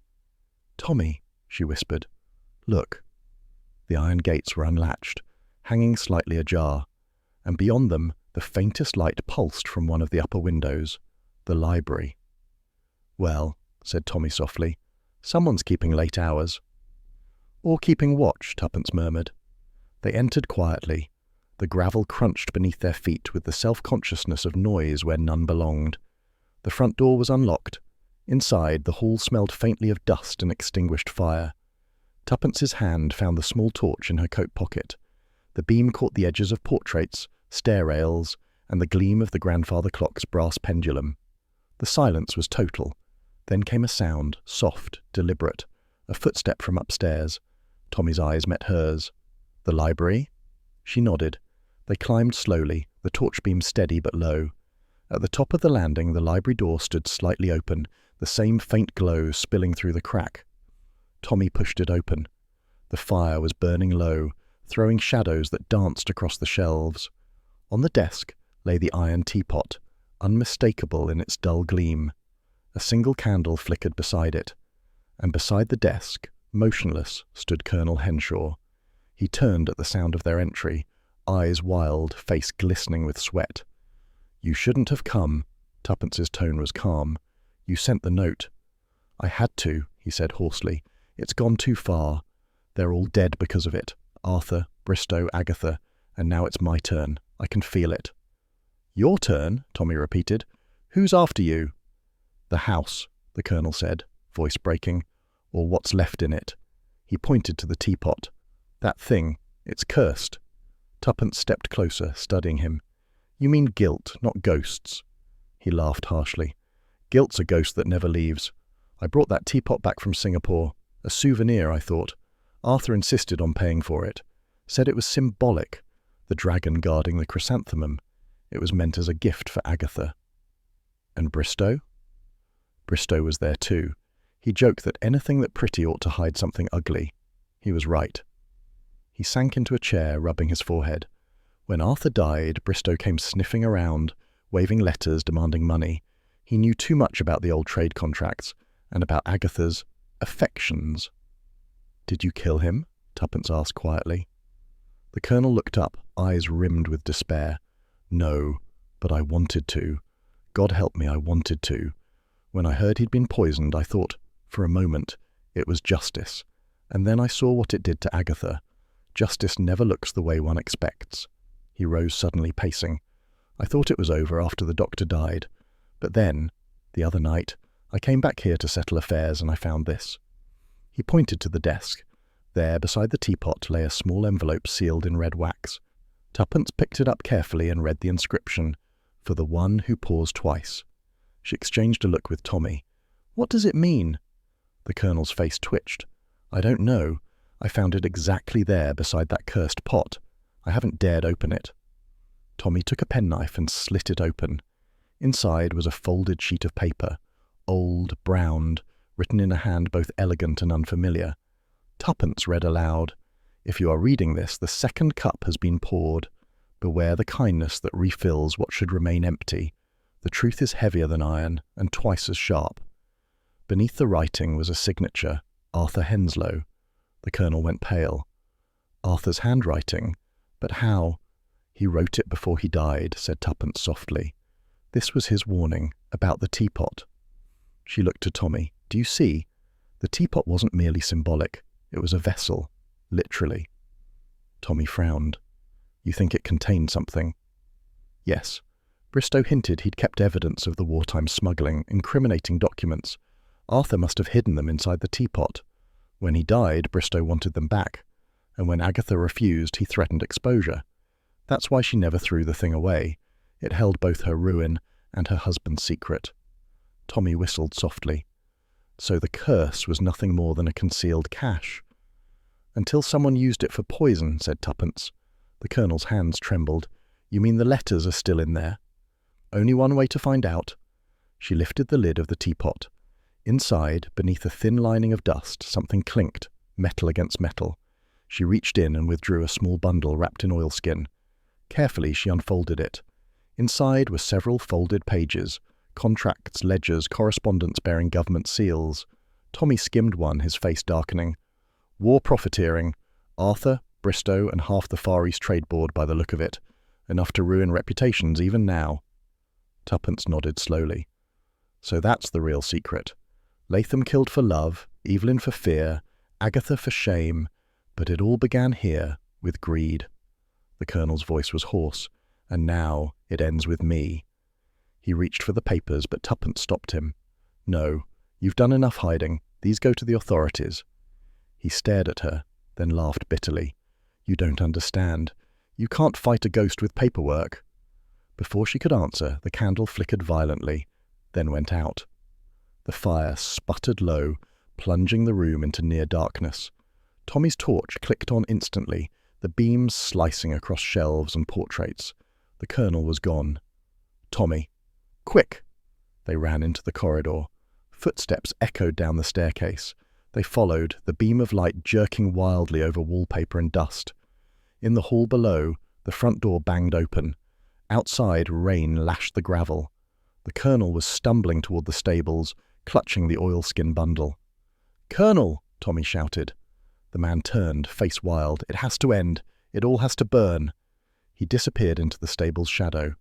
Tuppence broke into a run. By the time they reached the doorway, the air inside was already thick with smoke. The colonel stood beside a pile of hay, the papers blazing in his hands. "Stop!" Tommy shouted. "You'll kill yourself." The colonel looked at him, eyes oddly peaceful. "Justice, Beresford, the only kind that fits the crime." Then the flames roared upward. The heat was instant, furious. Tommy lunged forward, dragging him away just as part of the roof beam cracked above them. They tumbled into the rain, coughing. The fire devoured the rest. When it was over, only ash and the faint shape of the teapot, blackened but intact, remained in the mud. They waited until dawn. The inspector from the local constabulary arrived with weary efficiency. Statements were given, condolences exchanged, and promises made to close the matter quietly. By the time the Beresfords returned to the house, the rain had stopped. The library was a ruin of smoke and silence. Tommy stood by the mantel, staring at the scorched relic they had brought back inside. The teapot's dragon engraving had been half melted by heat, twisted into something unrecognizable. Tuppence set a hand on his arm. "It's finished." He shook his head. "No, nothing about this was ever finished, only forgotten." She smiled faintly. "Then let it stay that way. Some truths aren't meant for daylight." He exhaled slowly. "What will you tell the papers?" That Henslow Manor burned its own secrets, and that iron, however strong, eventually bends. He looked down at her, admiration softening his expression. "You know, you're quite the philosopher when surrounded by corpses." "It's my way of coping," she said lightly. "Yours is sarcasm. We all have our vices." He chuckled. "And tea?" "I've given that up," she said. "At least until we solve the next murder over it." That evening, as they boarded the train back to London, Tuppence glanced once more toward the hills. The outline of Henslow Manor stood dark against the paling sky, smoke still curling faintly from the ruins. Tommy followed her gaze. "Do you think anyone will ever live there again?" "People always do," she said. "They build over bones, repaint guilt, rename tragedy. That's how the world continues." He smiled ruefully. "And we, my dear Tuppence, continue chasing it." She leaned her head against his shoulder. "Better that than letting it catch us." The train whistle blew, long and low, like the sigh of the past surrendering to motion. As the carriage rolled forward, Tuppence reached into her handbag.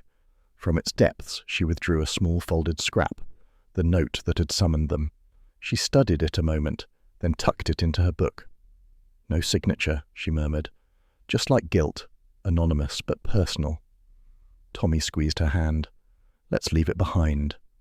The rhythm of the wheels filled the silence, steady and final. Behind them, the manor and its iron secret receded into memory. Another riddle solved, another tragedy catalogued in the quiet annals of English tea tables. The dragon and the chrysanthemum, melted together forever, gleamed faintly in the first light of dawn. Morning came not with drama, but with that pale, reluctant quiet that follows catastrophe, as though the world itself were tiptoeing out of respect for what had been lost. The rain of the night before had rinsed Henslow clean, but not absolved it.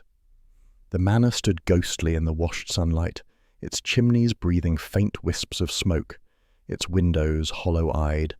In the breakfast room, the remnants of an ordinary life had been laid out, toast curling at the edges, marmalade untouched, a silver pot cooling beside the hearth.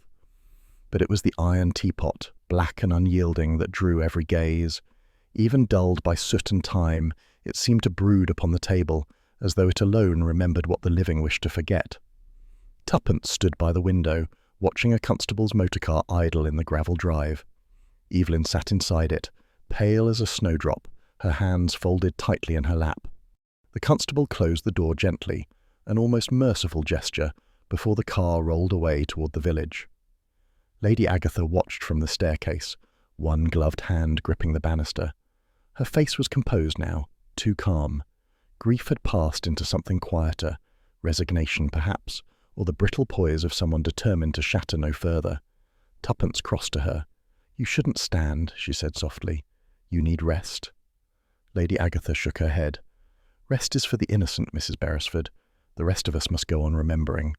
Her eyes drifted to the table. "It looks so harmless, doesn't it?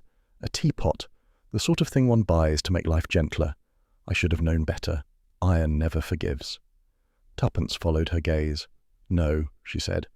"But it endures. That's something." The older woman smiled faintly. "Endurance is the most English of virtues. We endure. We host tea parties. We speak politely. We die quietly. Perhaps that's the real curse." Before Tuppence could reply, Tommy entered, immaculate as ever despite the long night. "Inspector Reeves has taken our statements," he said briskly. "He's most grateful, in his understated way, which is to say, not at all." Lady Agatha inclined her head. "Then I thank you for your trouble. I wish I could offer you tea." Tommy looked at the table and winced. Perhaps best not. Even Lady Agatha allowed the ghost of a laugh. They took their leave a short while later. The air outside was cold and clean, the lawns glittering with dew. The scent of damp earth mingled with the faint sweetness of lilac, already bruised by the previous night's storm. Somewhere in the distance a church bell tolled, too bright, too ordinary, as if determined to remind the world that life insisted on continuing. Tommy and Tuppence walked together down the gravel drive, their footsteps crunching softly. Behind them, the manor's silhouette grew smaller with every step. "Strange," said Tommy.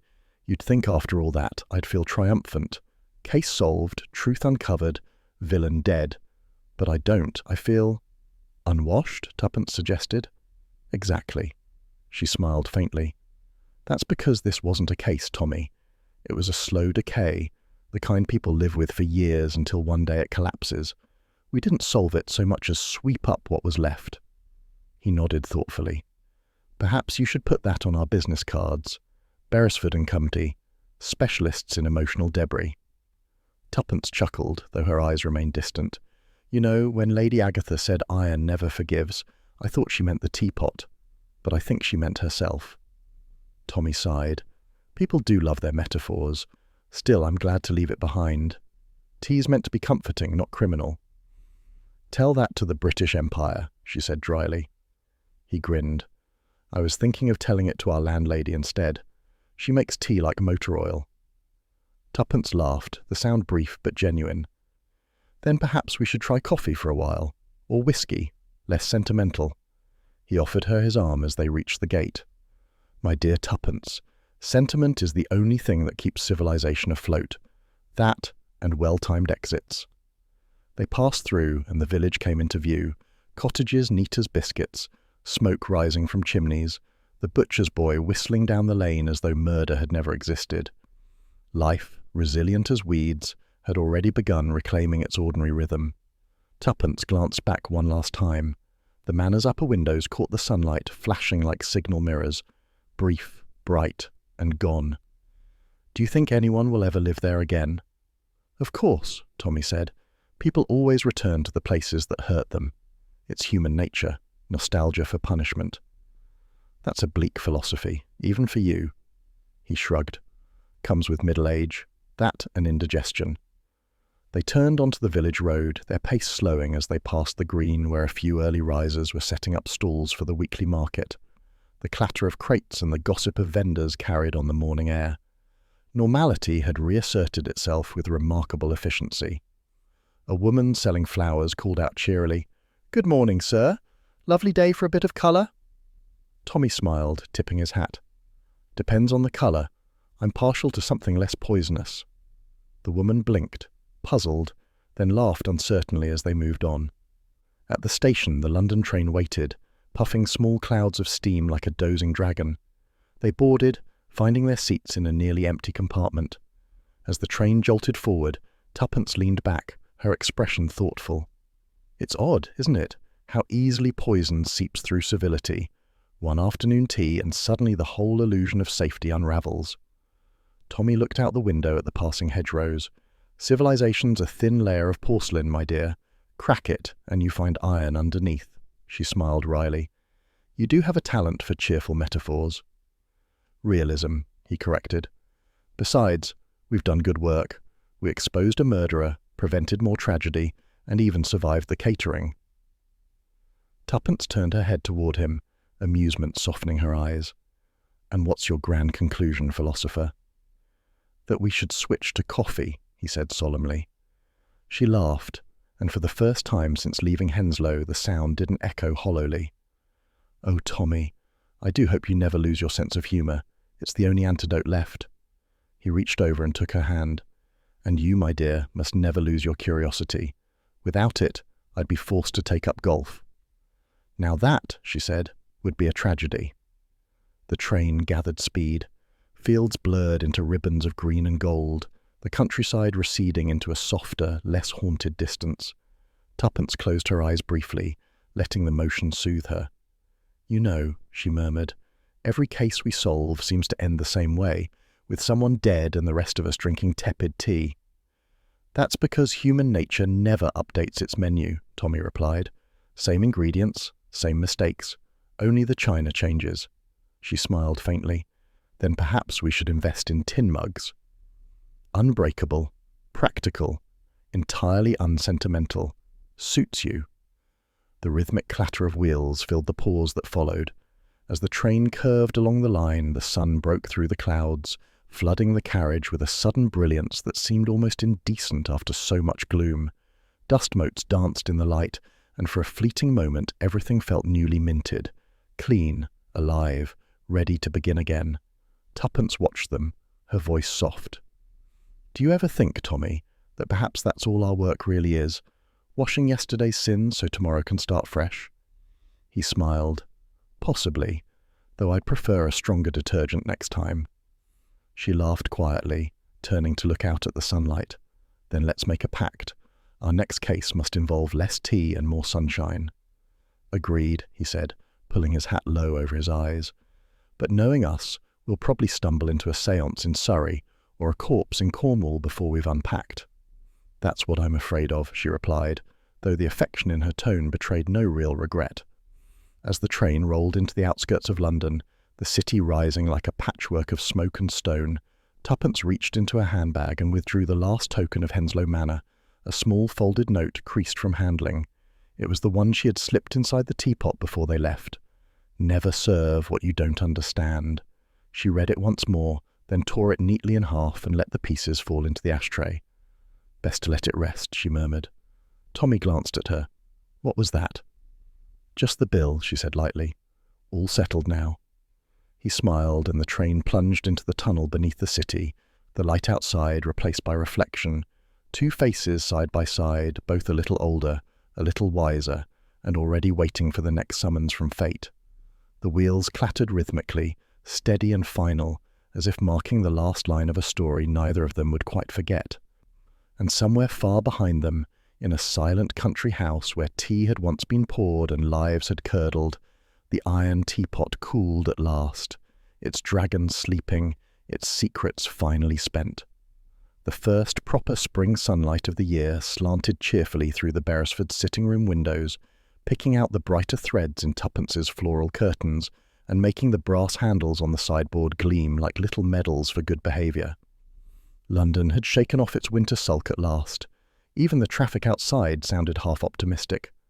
Tommy, folding the morning paper with the air of a man putting civilization neatly away for later use, glanced toward the mantel. "Another parcel for you, my dear. The postman brought it while you were berating the milkman." "I wasn't berating," said Tuppence, appearing from the kitchen with flour on her sleeve. "I was correcting a mathematical misunderstanding involving cream quotas. There's a difference." She took the parcel, square, weighty, wrapped in brown paper and string.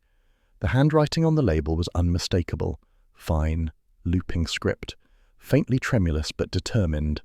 Lady Agatha Henslow. Tommy looked over her shoulder. "Well, that's unexpected. One might have thought she'd had enough of sending us gifts." Tuppence turned the package over thoughtfully. "Perhaps it's the recipe for her tea, the lethal version." With her usual disregard for ceremony, she tore through the wrapping. Beneath the paper lay a wooden crate, and within that, gleaming faintly even in daylight, the iron teapot. For a moment, neither spoke. It looked strangely domestic now, its surface newly polished, the dragon's coils glinting like old armour buffed for display. A note lay tucked beneath its curved handle. Tuppence unfolded it. "My dear Mrs. Beresford, you were right. Iron endures. It seemed only fair that this relic of ours should rest in kinder hands. Consider it my thanks, and perhaps my apology. With gratitude, Agatha Henslow." Tuppence smiled faintly.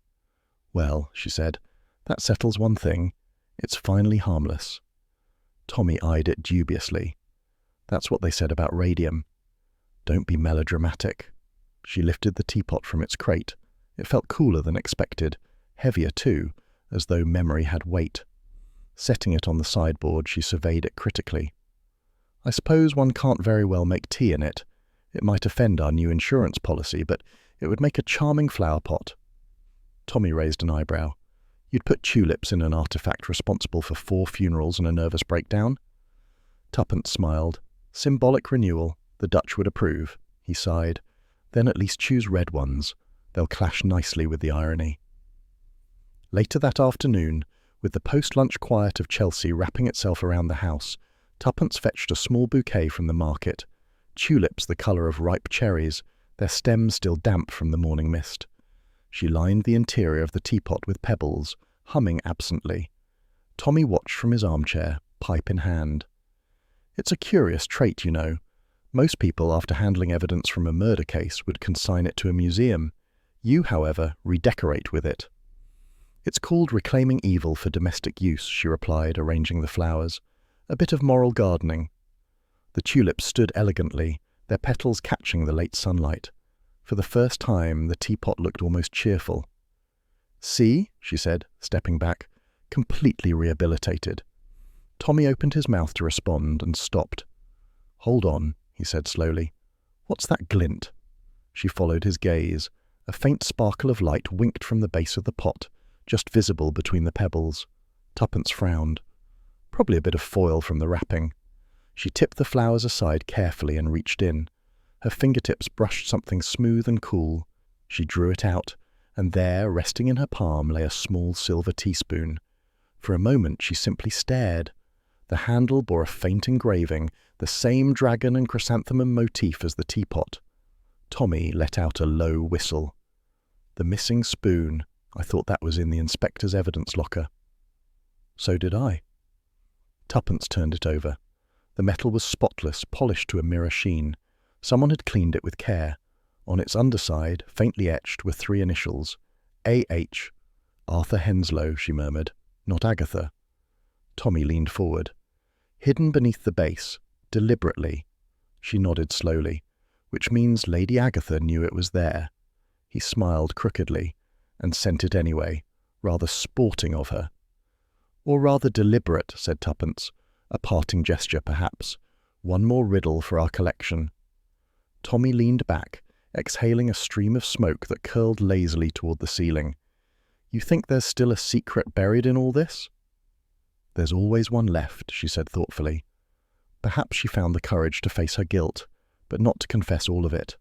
Maybe the spoon was her way of saying, there's more you'll never know. He regarded her with affectionate exasperation. You do realize that, given an innocent object, you'll always find a mystery in it. Occupational hazard, she replied. You, on the other hand, would declare a ghost story solved if the ghost paid its taxes. He chuckled. Touché. She set the spoon beside the teapot on the mantel. The two gleamed companionably, relics of tragedy now posing as household ornaments. Well, she said briskly, brushing her hands, if it intends to haunt us, it will have to do so politely. I don't allow dramatics before tea. Tommy looked at the clock. Then it's a good thing you've given up tea. Temporarily, she corrected. One mustn't let symbolism dictate hydration. The rest of the day drifted lazily by.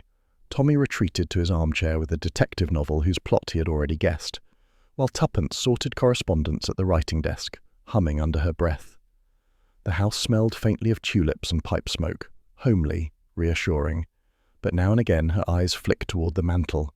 The teapot stood serenely, the spoon glinting faintly beside it, and she couldn't quite shake the impression that the dragon's coiled engraving seemed to shift with the light, curling protectively around its companion. As dusk deepened, the room grew warmer, the city beyond their windows humming with quiet life. Tommy closed his book and stretched. So, my dear Tuppence, what's our moral this time? She looked up. That civilization is no sturdier than porcelain, and that iron, when properly cleaned, makes an excellent vase. He smiled. You'd make a fine philosopher. I'd rather be a florist, she said lightly. At least the dead things there smell nicer. He laughed, rising to switch on the lamp. You're incorrigible. Tuppence arranged the tulips once more, their petals now darkened to crimson in the evening glow. Do you ever wonder, Tommy, if perhaps the real curse of that teapot was curiosity? He glanced at her. If it was, then we're both doomed. Probably, she said, smiling faintly. But it's a pleasant sort of doom. They stood together for a moment, watching the lamplight catch on the iron curves. Outside, a tram rattled past. A vendor called something unintelligible down the street, and life went briskly on, oblivious, indifferent, beautifully ordinary. Tommy slipped an arm around her shoulders. So, he said, shall we put the whole business behind us? Tuppence tilted her head, eyes on the teapot. Behind, yes. Forgotten, never. The clock struck 7. Somewhere in the house the kettle began to sing, absurdly, inevitably. Tommy groaned. Not again, Tuppence laughed, moving toward the kitchen. Oh, relax. It's coffee this time. He grinned after her. Thank heaven for progress. The door swung softly behind her. In the quiet that followed, the iron teapot caught the lamplight once more. For an instant, the silver spoon beside it reflected a spark of gold, or perhaps it was only the flame's flicker, before both settled into stillness. And though no one was looking, the dragon's engraved tail curved almost imperceptibly around the chrysanthemum, as if to whisper, some riddles, after all, prefer not to be solved.